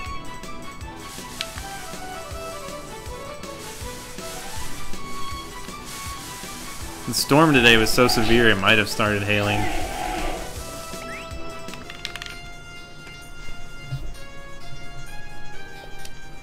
Oh yeah, Smash introduced me to like NES and Earthbound in general. And that's what got me to buy the game and try it out. So I have a lot to think with that. And that's why I think it's not like too far-fetched to like think about other characters from like less popular Nintendo games getting into Smash, because like if there are good games that not a lot of people played, like for example Golden Sun, that character being in Smash will get people to go back and play that game. Which is why I'm thinking that like Isaac from Golden Sun isn't like a totally far-fetched idea for a character being in the next Smash game. Oh my gosh! That is a shiny boss Vespiquen! Oh my gosh! Is this actually happening right now? Oh my gosh! See ya, Oak.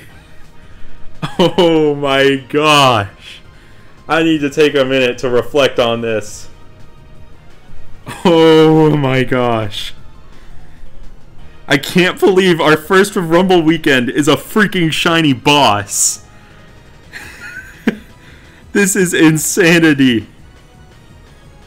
Oh my gosh. Let's get this thing. This is so crazy.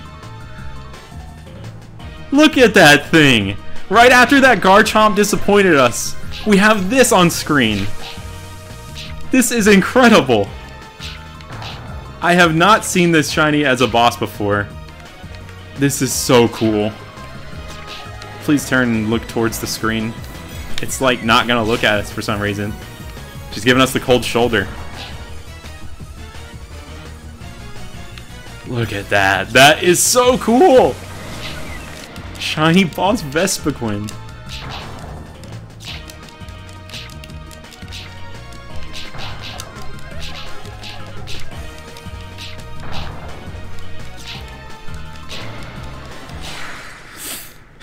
And it goes down. That is my second shiny boss in Rumble, and the first of this Rumble weekend. And what a freaking way for it to start out. Brawny. Alright folks, we got a dramatic head turn to do right now. We have a boss level dramatic head turn to do right now. Insanity. Okay, time to update this number.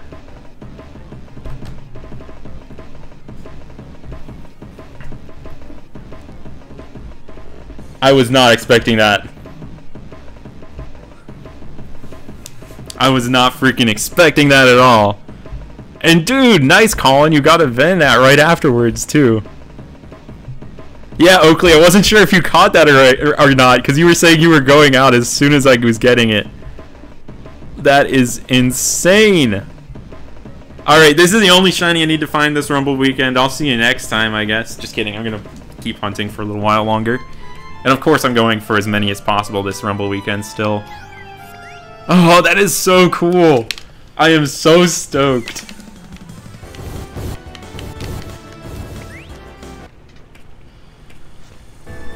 This is amazing.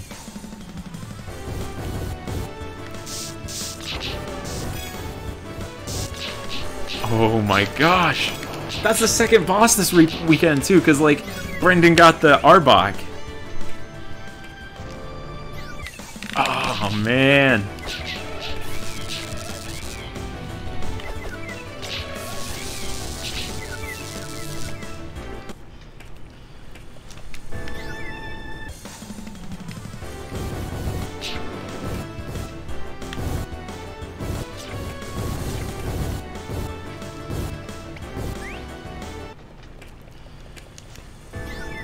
I'm at a loss for words right now. I was not expecting that to be the shiny that we found on stream.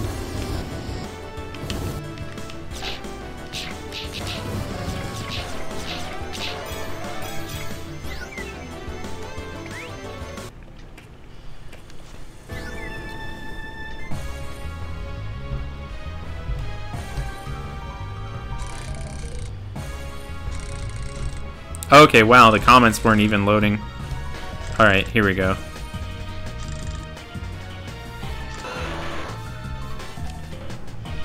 Thank you for all the congratulations, everyone.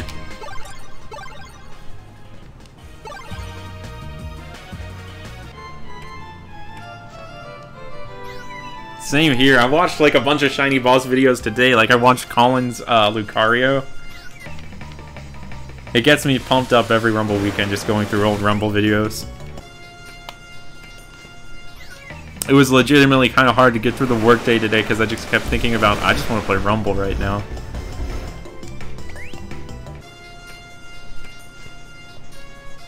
Dude, next Safari Week's gonna be fun. I'm not sure if I'm gonna go back to Hone again or not.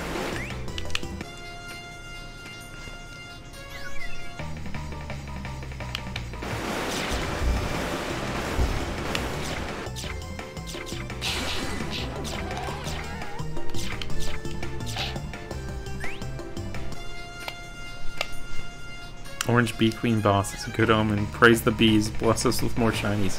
Yeah, I hope the bees are kind to us this weekend. It's looking like they're gonna be. So if you see any bees outside, go thank them for me. I owe them a lot of gratitude, even though I'm allergic to their stings. Thank you for the mega congratulation.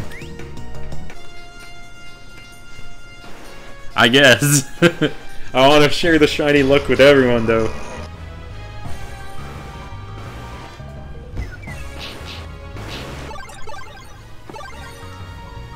Any trait guesses for Venonat? Speedy.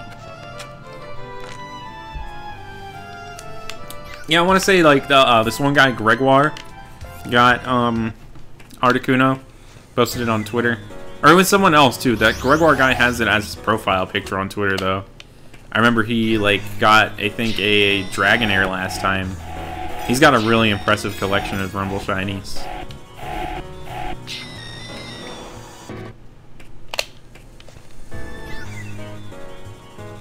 If you manage to give a bee a kiss, let me know. I feel like you of all people though, Ashlyn, are like an expert communicator with bugs, with your connection with Buzzwole and all.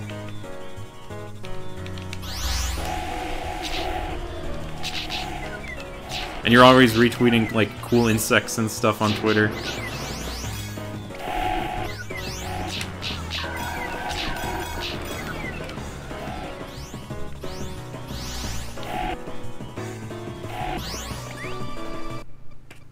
Regigigas is thick.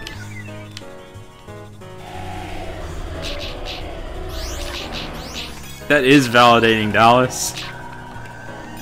I remember you sending that post to me, just being like, look, Sandra posted something about boss. Or a boss.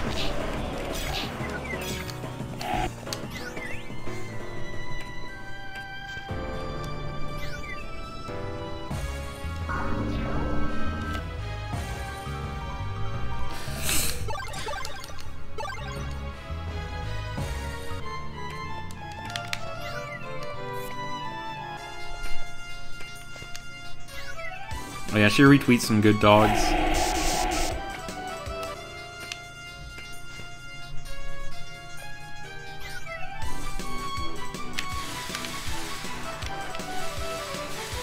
This morning on my way to work, I saw a really nice dog in the car next to me, and it made my day.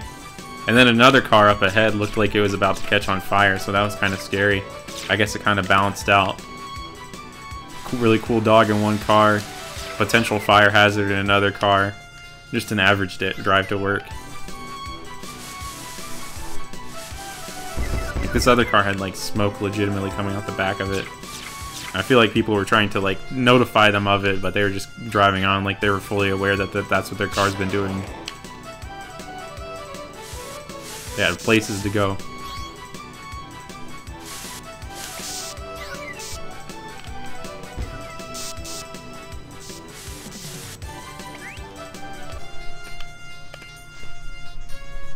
Oh, sorry, Luke. Such a hard to tell shiny. Yeah, at least you noticed it.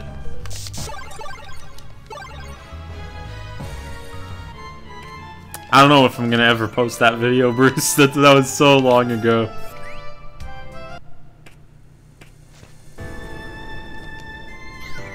Dude, Nighthawk. Missed that dude. Cam's cool. Yeah, I saw a nice dog, I saw a car nearly burn, and I got a shiny boss. Today's been very eventful.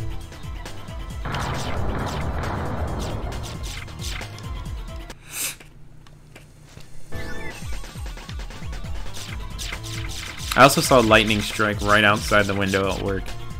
Like, it was one of those, like, bolts that you could, like, hear it the second you saw it. This is, like, pretty much right in front of me.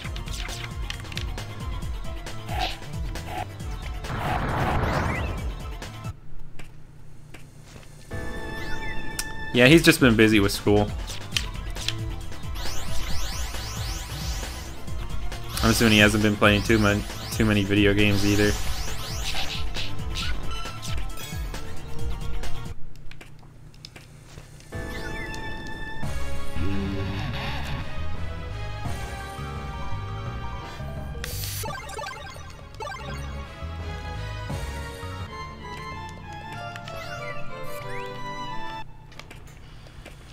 Oh yeah, the new 3DS is cool.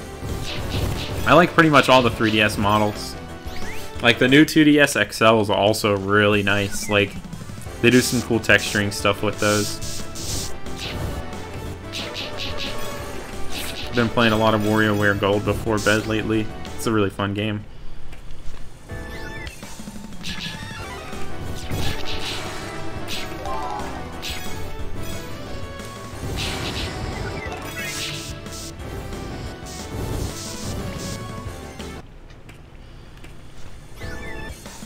Yeah, school really can eat away at, like, what people do. Because it demands so much, like, in and out of school a lot of the time.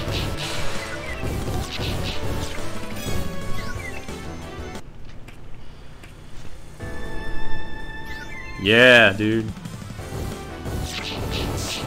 The 2DS XL is so cool. The new 2DS XL, too. Is there a difference between the two? I'm not sure.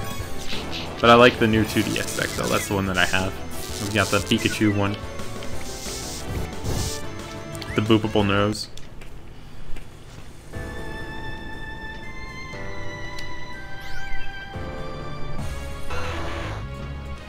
Yeah, I got the Zelda edition of the first 3DS. And it's probably like my least favorite out of all the 3DS family. Like, the battery on it barely lasts anymore. Like, it maybe lasts 2 hours. I put like thousands of hours into that thing though, and I brought it with me everywhere. So I played like it got its good like fair share of playtime.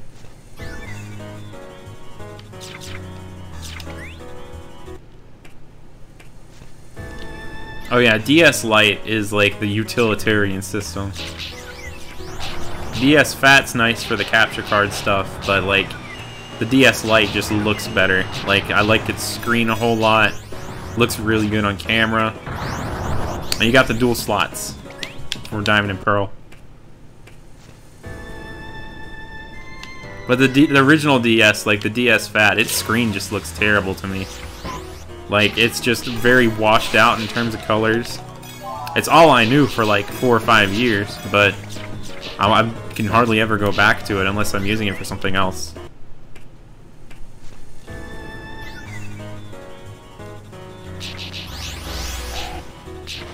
Oh yeah, I used to carry around my 3DS out in the hot sun hatching eggs and stuff. I remember it getting really, really hot. But it kept up with it. It's never, like, died on me before. Like, I've never had, like, hardware failure.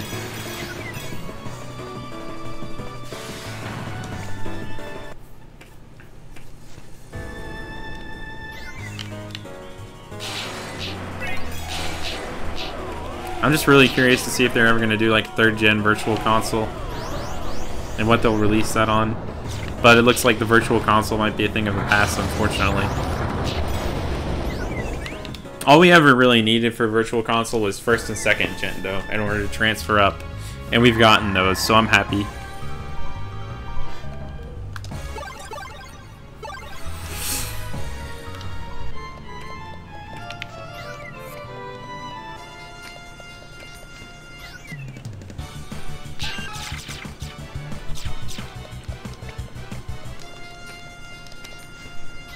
In terms of Nintendo portable systems, though, nothing beats the comfort of a Bright SP. It's the perfect size, fits right in your hand, plays great. The Brights look really good, and the regulars are like perfect for playing outside because you can turn off the backlight and it looks great. You can see every detail on the screen. It charges through AC, so like you don't have to worry about AA batteries. It's just overall like the best Game Boy.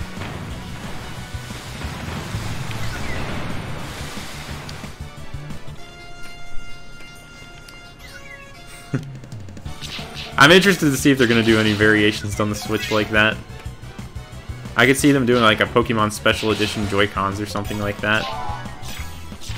I think it's kind of cool that they're doing that with the Switch, where like instead of doing like Special Editions versions of the console, they're just doing Special Edition controllers or like Joy-Cons. I think that's smart, and it like helps out a lot with people who feel the need to collect all the Special Editions and stuff because they're not like spending as much.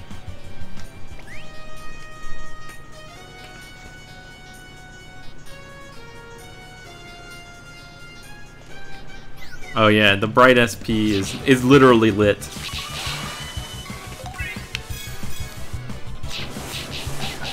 They're really hard to come by now. The refurbished ones you can get on eBay for like $100 are actually pretty darn good though. Like, they have a little bit of light bleed on the cases, like you can see like the power buttons and stuff like kind of go a little bit through the cases and stuff. But they're overall pretty well made. Like, I've gotten 2 of them now. I got a Pikachu one and a Naruto orange one. And I can't complain about them. I love them. So now I'm up to 4 Bright SPs.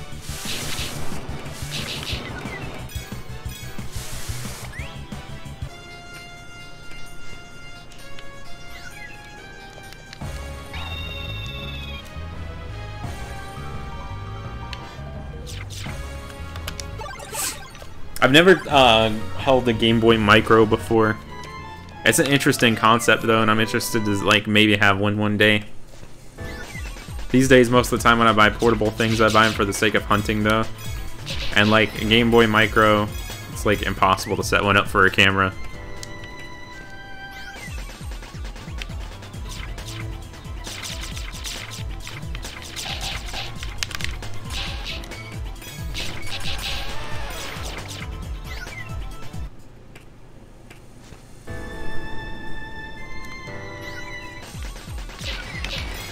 Yeah, 4 Bright is like the golden number.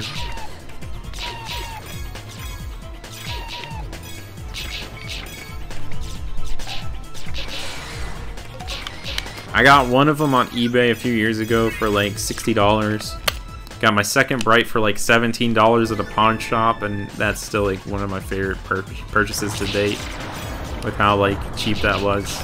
And the other 2 were refurbished from eBay. Always on the lookout for them, though.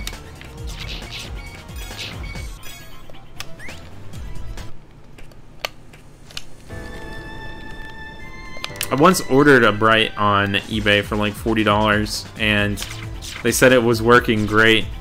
And when it came in the mail, the battery was in the system upside down, and I was just like, oh no, this thing is probably super broken if they did it that way.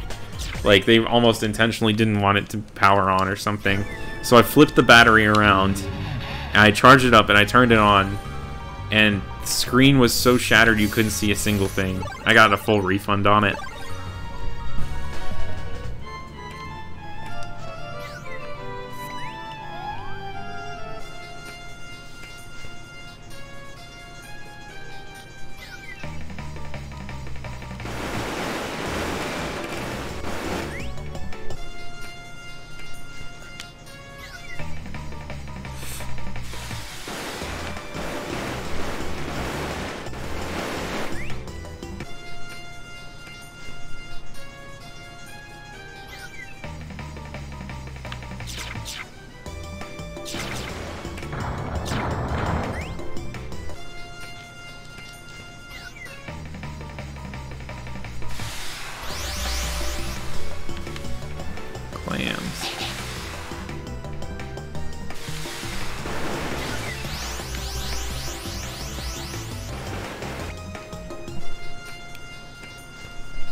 Yeah, I could imagine Bright SPs having the most breakable screens.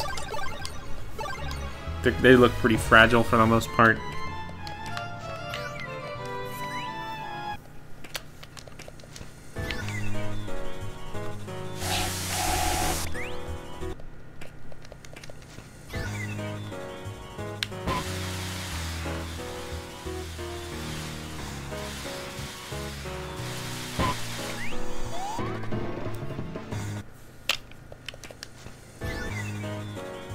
I do think eventually in the chain of remakes, Diamond and Pearl are next down the line. It'll probably be a few more years before it happens, but like, it's clear they wanted to go back to Kanto first with these. And they probably don't want to release 2 remakes in a row, so we're going to get another main series game, and then we're probably going to get Diamond and Pearl remakes. Unless they go to the next level after that and give us like Coliseum XD sequel. That would be insanity. I've been playing through Coliseum lately, getting to the end game for hunting Bayleaf, because I want to hunt it with a Master Ball instead of having to deal with like the chance of catching it every soft reset.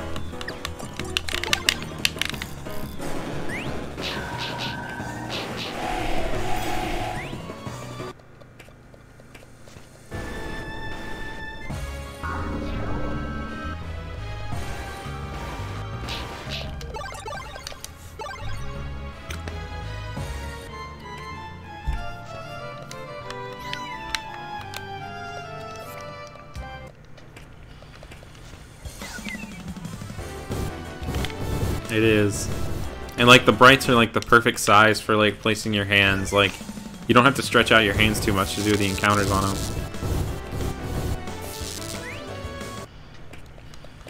It's almost like playing a piano.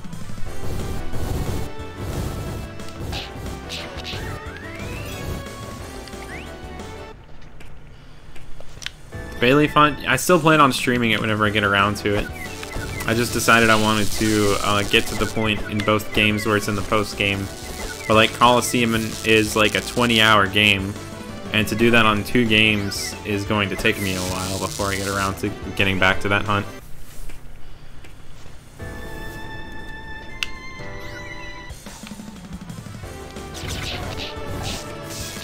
Oh yeah, Coliseum and XD are great games to have just for like living dex stuff. There's so many Pokemon that are hard to get in 3rd gen games that are just easily obtained in those.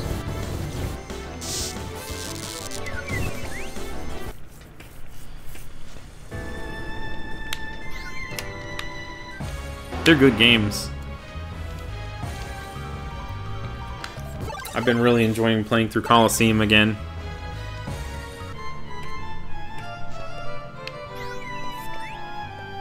Oh yeah, I had to lower the bitrate for this because my internet speed's kind of like slow right now because of the storm.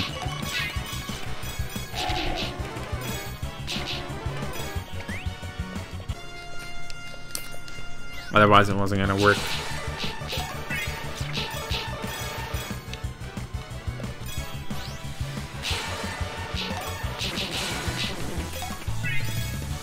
I wouldn't be surprised if one of these Bellsprout was shiny. I'd be less surprised if none of them were. I'm planning on going for like another good hour or 2.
Oh yeah, Attack on Titan Season 2 is not very long at all.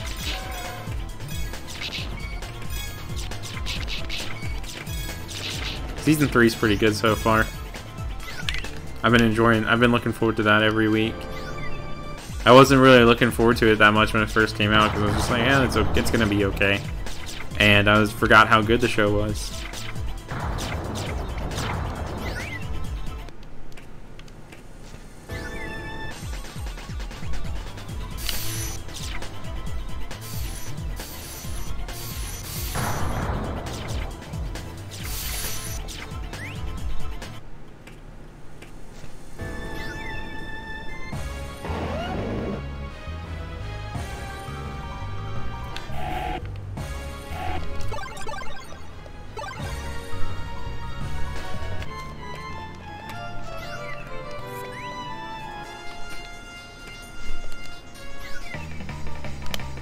Dude, get back on the hunt. Chinese aren't gonna find themselves.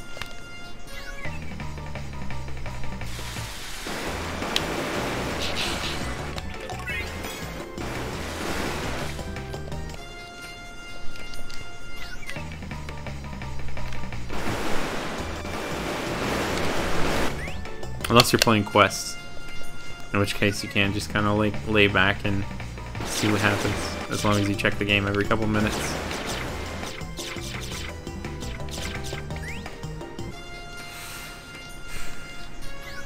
How come the mic stopped muting? I adjusted the way when I was sitting. I'm kind of sitting in a very uncomfortable position to not touch my mic with my foot. I might change soon. You'd think the solution would be to move the mic, but it's like it's already hard enough to find a position where it will actually turn on because of the way the wire's set up. So I just found a way that it would turn on, and I just set it there, and I was like, I'm going to let it just happen.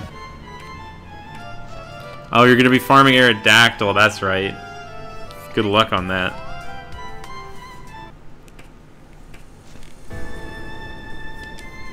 Oh yeah, the end of this year is going to be incredible in terms of games.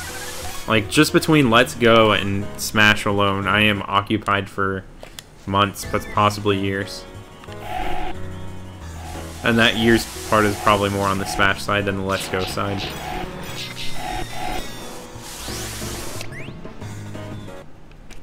Good luck on Shiny Pinsir. It's crazy rare. Friend Nick got one, though.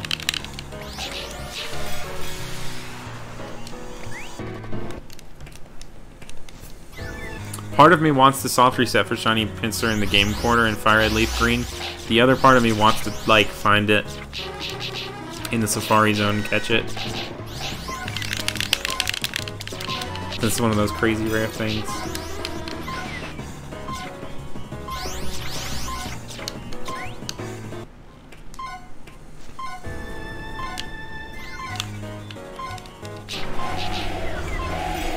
Mystery Dungeon's a little bit more alive than Ranger, but yeah, Ranger's been MIA for years now.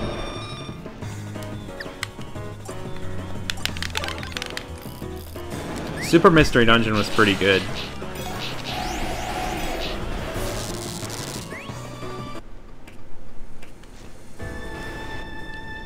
And I'm just compromising comfort for the rest of the stream, and then I'm gonna make adjustments.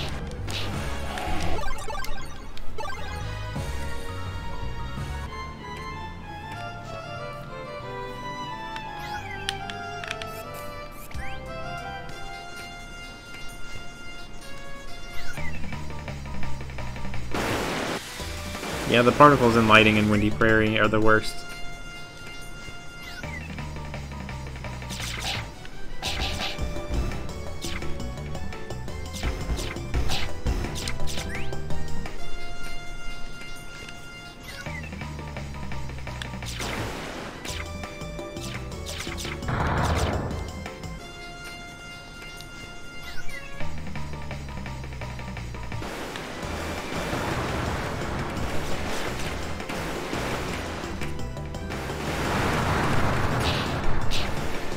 Didn't you like 100% complete it in like terms of getting all the Pokemon? I think it's kind of cool how they like, present the entire Pokédex in like the form of an interconnected web. You like the gates better. I have not met many people who have said that. I've never tried Gates myself, though. I've heard a lot of stuff about it, though. I can see how it would be a lot of fun, but I can also see how a lot of people wouldn't like it as much compared to the others.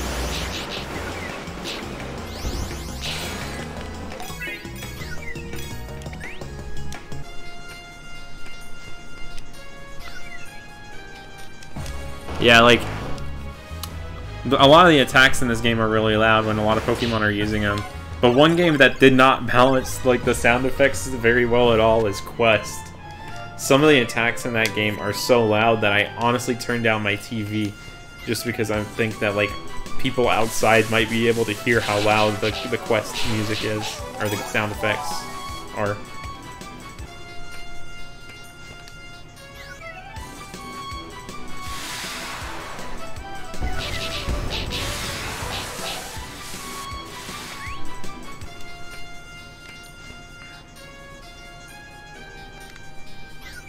Oh yeah, Explorers are like Explorers of Time and Explorers of Sky. Some of the best games ever, honestly. Planning on doing a gauntlet in one of those one day.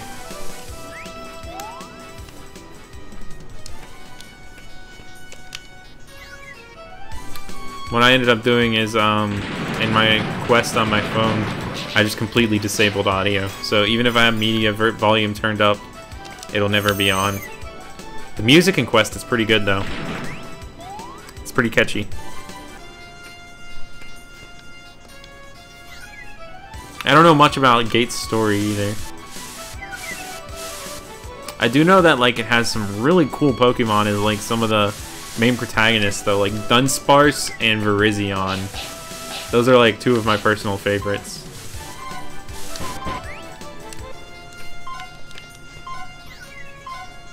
What's up, Midnight? Dude, you need to play a dungeon game. They're really good.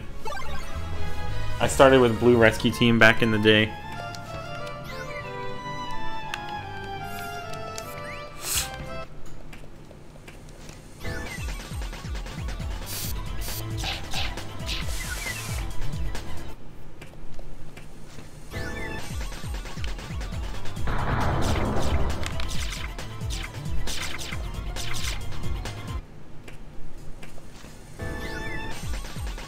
Oh yeah, one thing that the Mystery Dungeon games always get right is the soundtrack.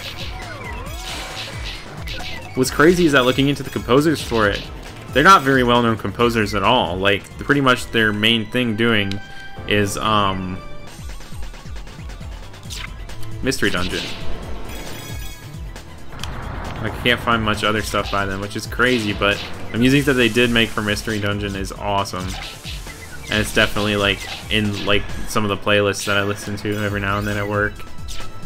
I can, like, tear through the whole Explorers of Sky soundtrack. But there are some songs I have to skip because it gets me, like, goosebumps and stuff when I'm not trying to get in the feels at work.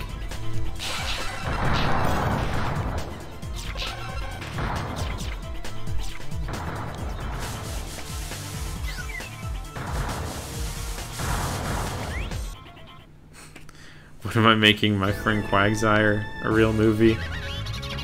It's gonna take a while for that to happen. A bunch of stuff is gonna have to line up in order for it to work out. Like, first I'm gonna need to get like 30 minutes of first-person driving footage. Honestly, that'll probably be the easiest part of it. But then I have to assemble a cast of people for a slapstick comedy movie to edit a Quagsire into later.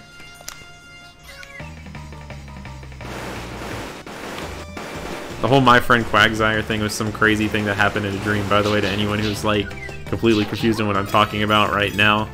I tweeted about it a few weeks ago. I had a dream where I was, like, in some country club, and in that country club they only had one DVD, and it was this movie called My Friend Quagsire. And it was, like, your standard mid-2000s, like, slapstick comedy. But it featured a Quagsire who was there for pretty much only novelty's sake. And the first 30 minutes of the movie were first-person driving footage until they find a Quagsire in the middle of the road. And the main protagonist picks it up, and then slapstick stuff goes on for like the next hour and a half. Like, you know, people falling down the stairs and stuff. But the Quagsire is always in the background and never part of the action. It's just kind of a bystander to all of it. And I watched the entire movie in that dream, and whenever it was all over, I was like, oh, that was a good movie. I remember it from 5th grade field trip. And then I woke up in the morning, and it all felt so, like, bizarrely, like, strangely real to me. I had to actually Google it to make sure it wasn't a real movie. I've never had a dream that real before, and it was about, like, a stupid movie involving a Quagsire. Yeah, that's what I was talking about.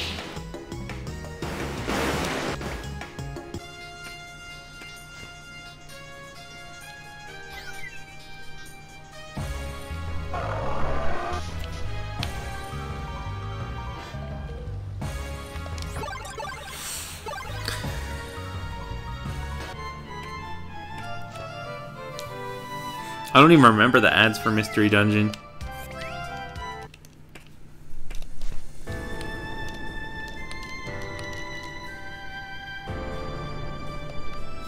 Oh yeah, Birdemic. Oh, don't worry, I've listened to the Gates to Infinity soundtrack. I got Time the day it came out, and I played through all of that. And I recently, like a few months ago, picked up Sky, and I've been playing through that. I didn't originally get Sky when it first came out because I thought it was going to be too similar to the originals. But I regret not buying it earlier, because it's by far the best of the three. And I don't know what got into me thinking that, like, it wouldn't be worth it to buy the third version of a Pokemon game, because even though it's the same game, it's amazing and has, like, its own, like, unique differences.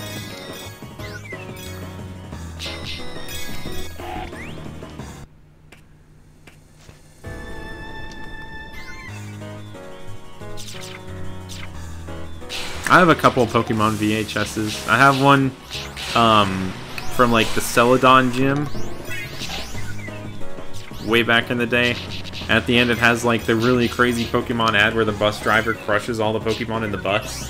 And it has like the ad for some Ranma half anime. And I had the fighting game for that series on the Super Nintendo. I haven't watched a lick of it. I don't understand what's going on with that series at all. But I know all the characters because I have that fighting game.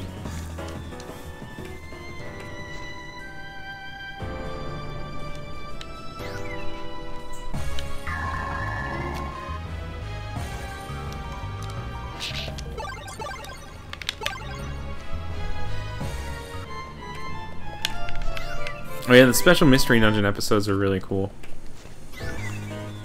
I bet a bunch of people named their team Go-Getters after the first one.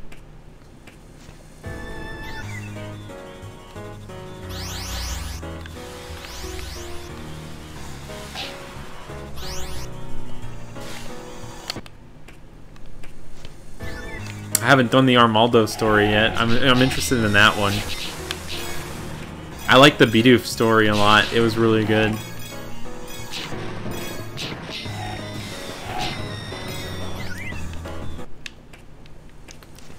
Good old Wish Cave.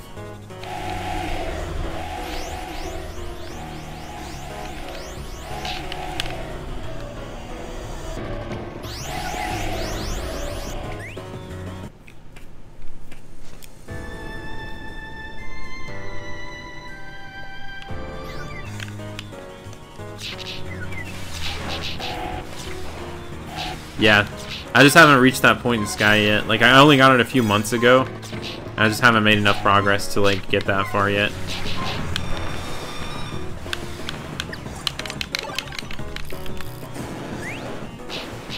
Yeah, like, if they had the technology to compress the Pokemon through, like, a bus, they could have surely had, like, shrink ray technology or something.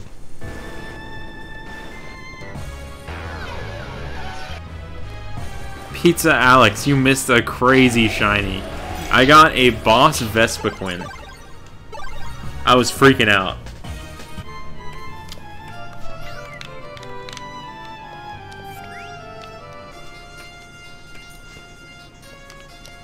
That was a hard boss fight. I actually beat the evil team that gangs up on you down there, and I didn't know that that was a fight that you could go back and lose. And I used up most of my items on that fight, so I was kind of screwed when I got to Jirachi the first time.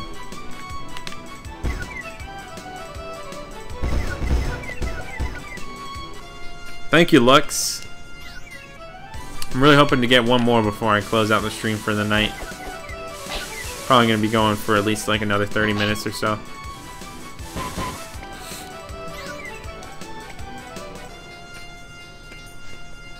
I'm not lying, Alex. It's crazy. I couldn't believe it.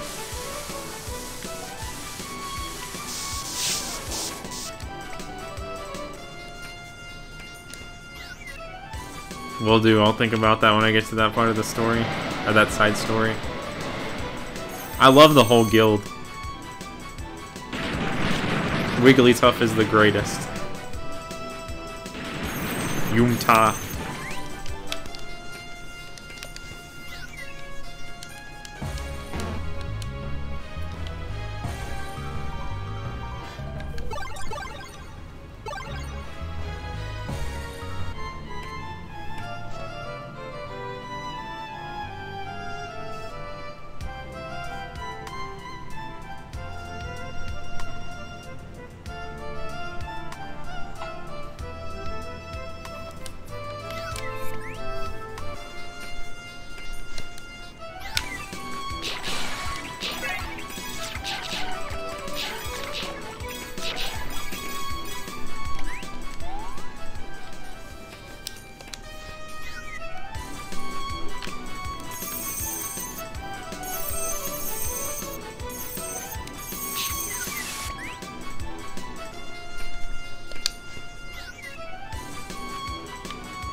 I find strange positions to rest my hands while playing Rumble like this one.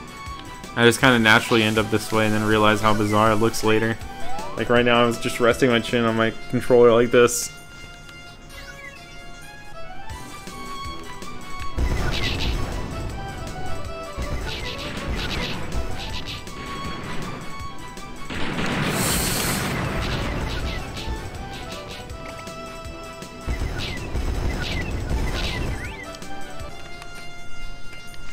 Thanks, Niels. Means a lot to hear that. I really hope to make some new stuff soon. I've been working on it, and I've just been so busy that I just haven't finished it in a while. But I've got a ton of stuff in the works, so don't worry.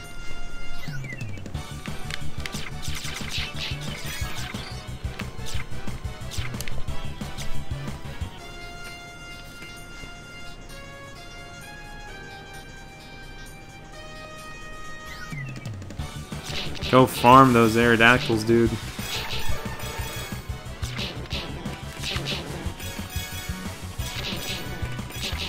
Get yourself a good speedy one. And then the second grind begins after you get the speedy one. You have to get Rock Polish or Agility. Which unfortunately don't stack.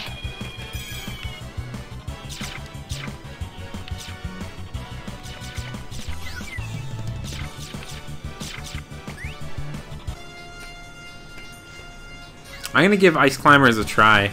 Can't say I've ever been too interested in using them in any Smash game though. If they're really fun and they're really good, I might use them, but at this point they're just a character that I'm gonna try out.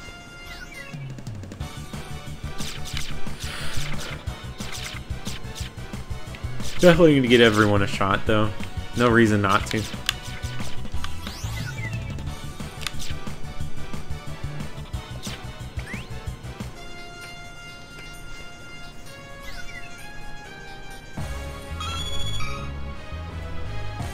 Yeah, but you don't have the speed. The speed would be crazy.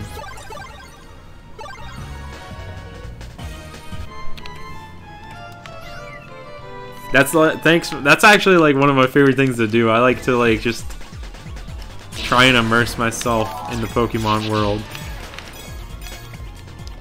Try and find a place that looks like the place I was hunting and stuff. That kind of goes back to when I was a kid, like I used to go on like walks through the neighborhood with my family, and my parents would convince me to go with them by like saying we might find some Pokemon. I was like 4 at the time, keep this in mind. And they would like point at like different things and being like, "Do you see any out there?" And I'd always be on the lookout. And it just really got me like, I don't know, that's just become what I do. And it's kind of crazy now seeing that people actually do that with Pokemon Go. Like parents and their kids, and they're just like, let's look for Pokemon outside, and they really are looking for Pokemon. It's nutty. I can't believe that this is the future we're living in right now.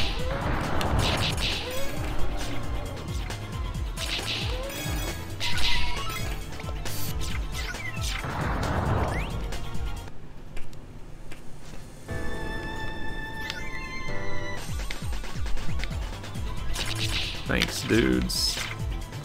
Thanks so much.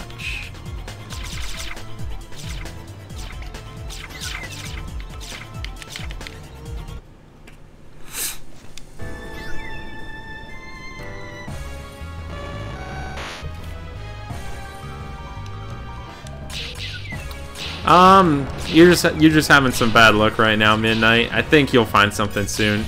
You just gotta keep at it. The only time that you'll never find a shiny is if you just stop. So just gotta keep going. The length of your hunting session doesn't matter though. Just whenever you find some time, get in a few encounters and see what happens. It'll come when you least expect it. Trust me on that. Are you hunting anything in particular? And that Pikachu right there is one of those troll Pikachus who stands in the middle of Weedles looking like it's a shiny Weedle.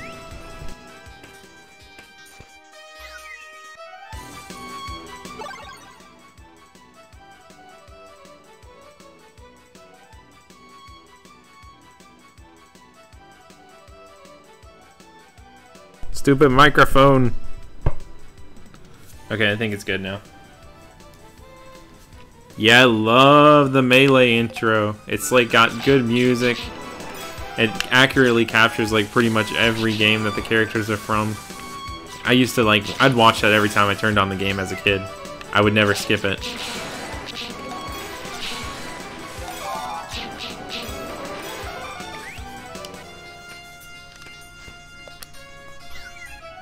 Thanks, dude. That's the goal. It just means a lot to actually be reading that. That's awesome, dude. Thank you. Just makes me even more excited to keep making more of them.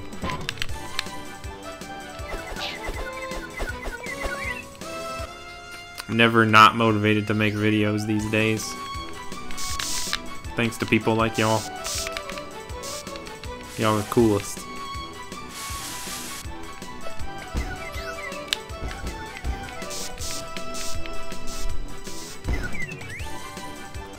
Oh, I missed the shiny Squirtle. Of course I did.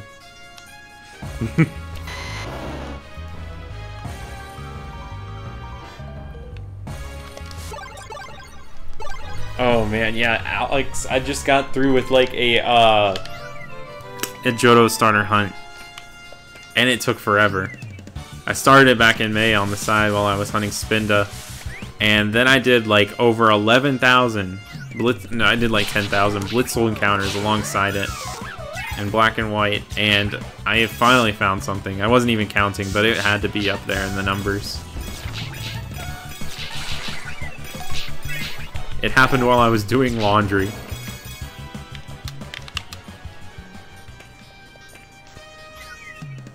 One of the most surreal things that can happen is finding a shiny within like the first like minute or two of the recording session. Like you sit down, you set up all your games, and then you just go into the grass and immediately find a shiny. That's something that hardly ever happens, but when it does, it's insane.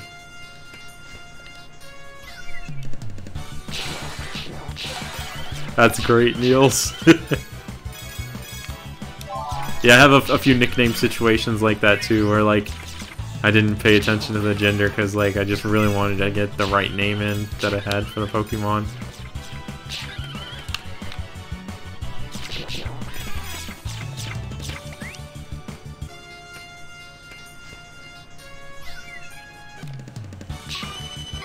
Dude, those adventure walks. I just grab a few friends and be like, we're making a Pokemon video today. And a lot of them hardly even played Pokemon, and I just like kind of explain what the Pokemon did to them. And then we just like walk around pretending we're chasing after a legendary.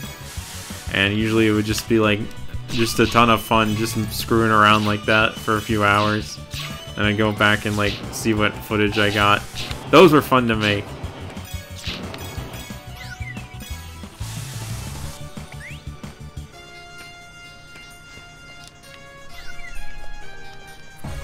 It's also shocking to get them exactly when you expect it to. Like my first Celebi that I got in Crystal, I was just thinking at that exact moment. I was planning out everything that I needed to do for that hunt. Like I was like, okay, if I don't find the shiny Celebi tonight, I'm gonna have to like figure out a time to hunt it tomorrow. I'll probably do it at like 11 o'clock, and then I was like, unless it's shiny right now in my head, and then it was shiny at that exact moment, and I was freaking out.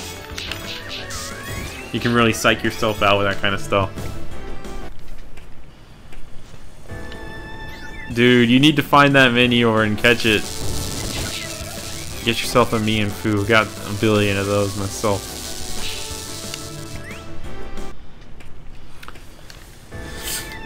I'm never gonna run out of hunt ideas. That's one of the great things about Pokemon.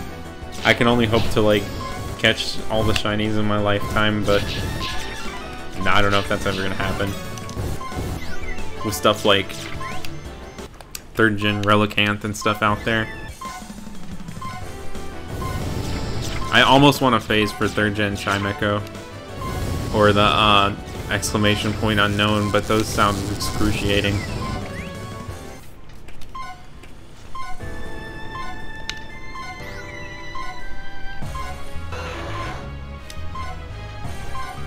Oh yeah, the abandoned train thing. That's like at the park.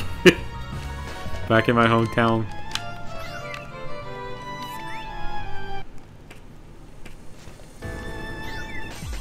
Oh yeah, on the 20th we're getting Celebi and Go. That's gonna be cool. And I think they're increasing the spawn rate of Johto Pokemon. I'm hoping that alongside that they bring along some shinies. They didn't do that with the Kanto event like a couple months ago, but I could see them doing it with Johto, especially with like all the updates they did. And there are also a lot of Johto Pokemon getting starters whenever 4th gen drop. I mean, not starters, evolutions when 4th gen drops. So it'd be really cool to see them like release the shinies of like Gligar and Apom and stuff. Misdreavus, Murkrow. Well, Murkrow's already got a shiny.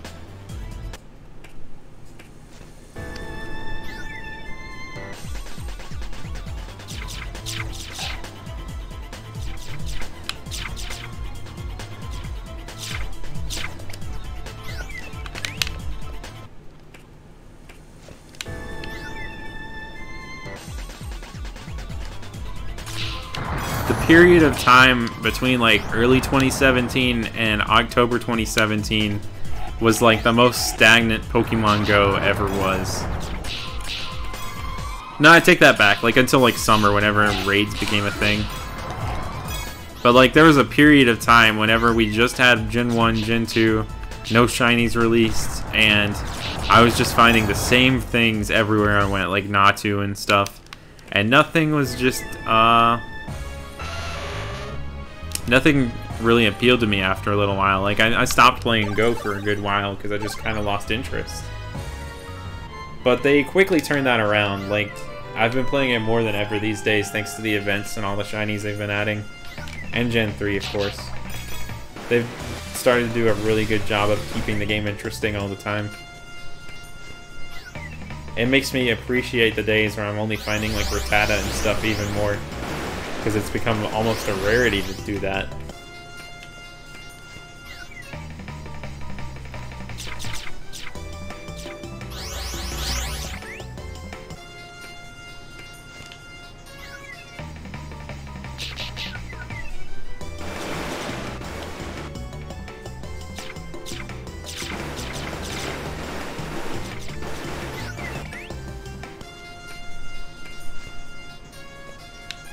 Oh my gosh, Niels, that's crazy.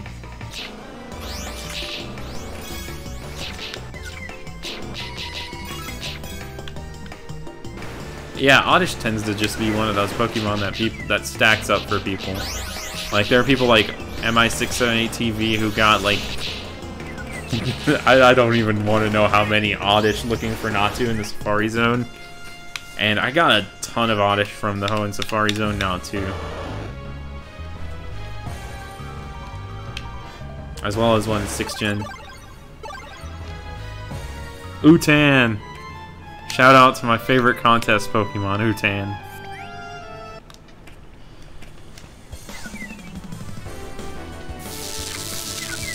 Reminds me I still haven't played any of the contests in Omega Ruby Alpha Sapphire. That's just something I never did. I used the cosplay Pikachu though in my Alpha Sapphire playthrough.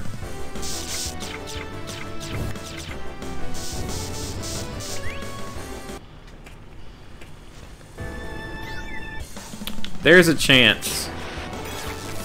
Don't count on it though. We'll just have to see what happens.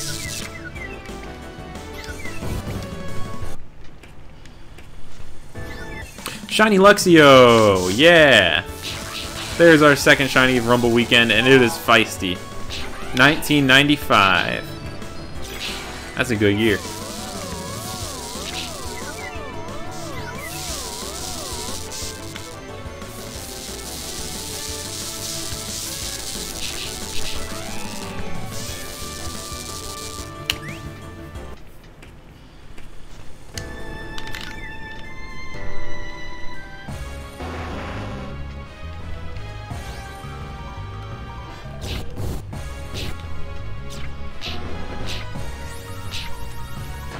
Doing the contest stuff with that Butterfree made me really appreciate contests again.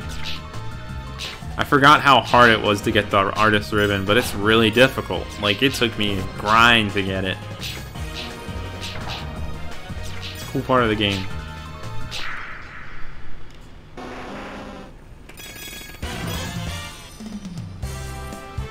Thank you.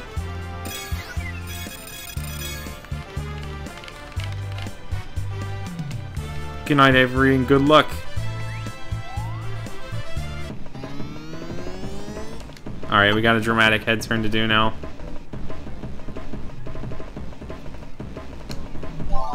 I was way too early on that. Darn. Alright, I think I'm going to do a victory lap now and end the stream. And by victory lap, I mean I'm going to do one attempt at every single level. I got a Luxio, Jaden. How you been?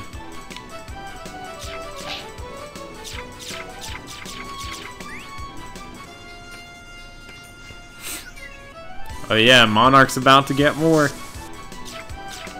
Hint, hint.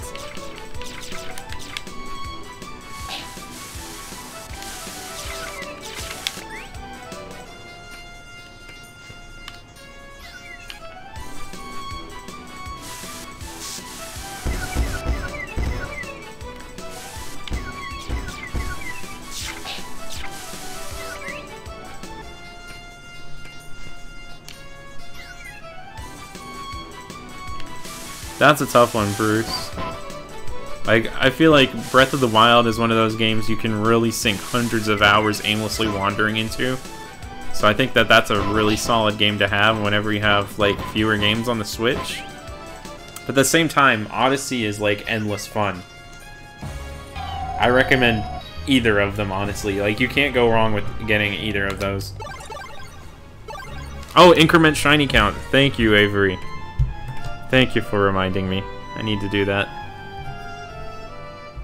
We got the good old 2 on screen now.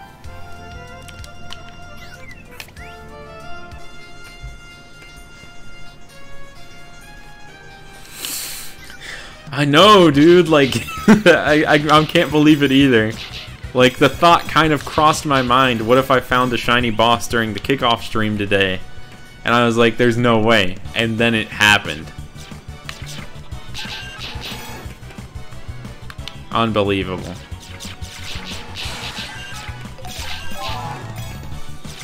I'm only hoping to experience it again someday.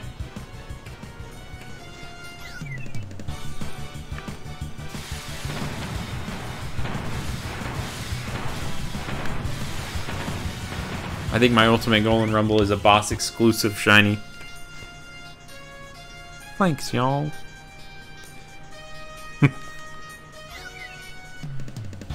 Live shiny on screen. Get in here, y'all.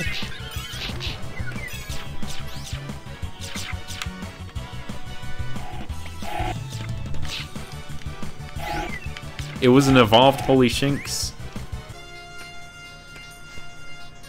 Wait, Gusher's sandwich with fruit by the foot as bread. That sounds fascinating. I feel like fruit roll-ups would be better as the bread. Maybe like fruit by the foot could be like a second topping to like this abomination of a sandwich. You can buy like a variety pack box that has all 3 of those fruit snacks in it. So that's possible.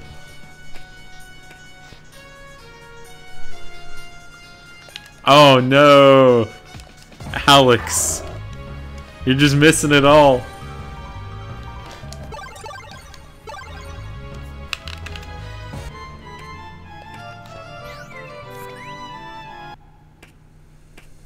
Dang, dude. Hope the storms roll over pretty fast for you, Bruce.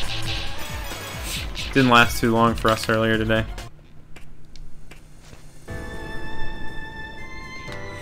Dude, Niels, once on Wonder Trade, I got a Binacle named Trevor. And I just thought it was such a good name for a Binacle, I trained that to 100 as well. I love a Wonder Trade, it's a fun feature. It's so easy to just like aimlessly Wonder Trade for hours.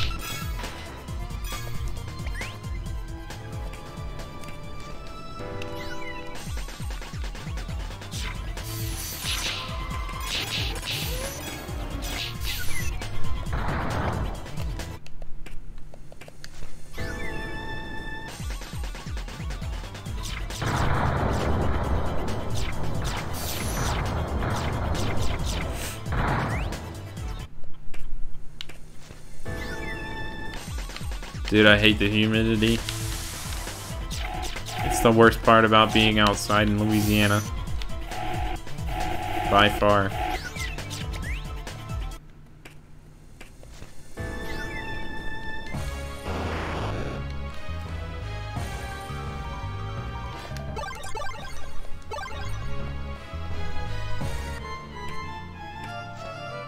Good stuff, Piranha.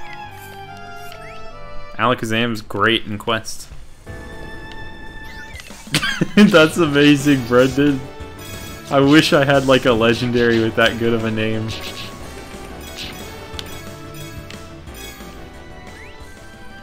I have an entire box of like... I was doing this Wonder Trade challenge for a while on Y version. It may or may not become a video one day, depending on if I ever finish it. But I have an entire box of just like Pokemon with really funny, stupid names on Wonder Trade that the game sometimes doesn't even let me Wonder Trade back because of the names being inappropriate. So I don't understand how I even got them in the first place.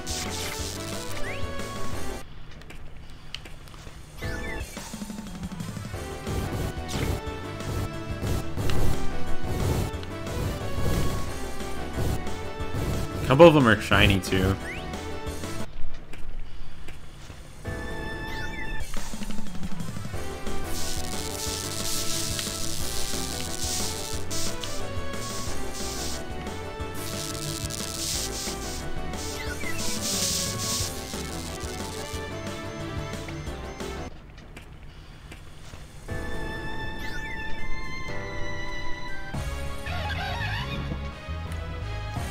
I can't wait to play Ultimate for a billion different reasons.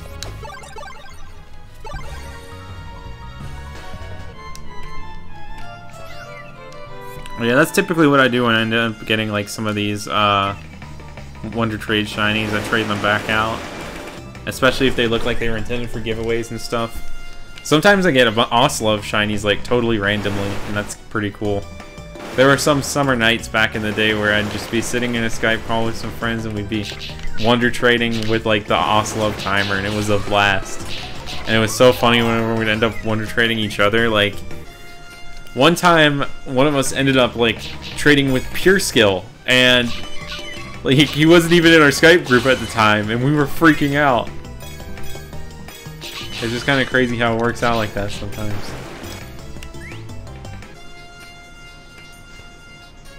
Yeah, it's possible it meant something else in another language, or like the game that it came from was in another language, so it got passed through the filter somehow.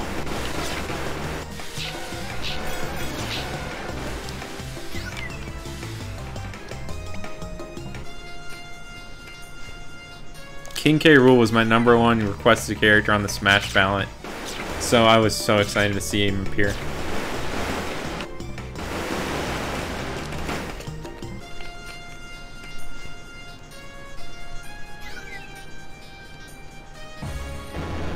That might be when Carrying Paris started.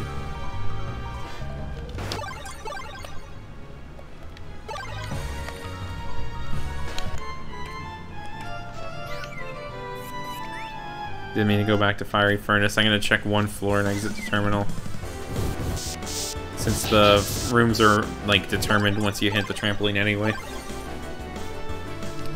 Where do I think Gen 8 is gonna take place? I don't know, honestly. Probably somewhere where Masuda's been traveling. Almost always works out that way somehow. It must be pretty awesome and terrifying for people to be scrutinizing every detail of your life as a part of a conspiracy theory about, like, what the next game is gonna be. Like, I feel bad for, like, Mr. Masuda sometimes whenever people are just, like, looking at every little detail of every word he posts and being like, guys, this is where the new Pokemon game is because he said the word breakfast or something. I know Sakurai with Smash has to be very careful with what he tweets because everyone interprets everything he tweets as like a hint at something being in Smash. And it looks like he likes to drop hints too, which doesn't help, but like, he was bombarded with like Waluigi stuff, and I felt really bad for him.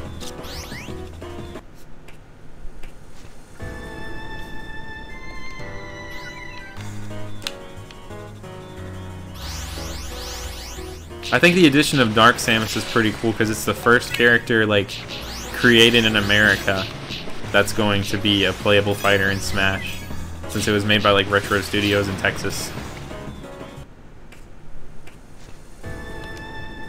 I really haven't played much of the Metroid Prime games, so I need to check those out someday. I have the first one on GameCube, but I don't have any of the others. And with that, that was the last run of this stream. Pretty fantastic kickoff stream, I must say. It was insane finding that Vespiquen. I think 2 shinies is a good amount for the stream. Thanks so much for watching. It's been super fun chatting with all of y'all. Hoping to release a really cool video at the end of this Rumble weekend, and I think this Vespiquen already guarantees it's going to be cool. So with that, thanks so much for watching, and I will see you next time. Oh, and where was Diddy created? Diddy Kong was created in the UK alongside King K. Rool at Rareware.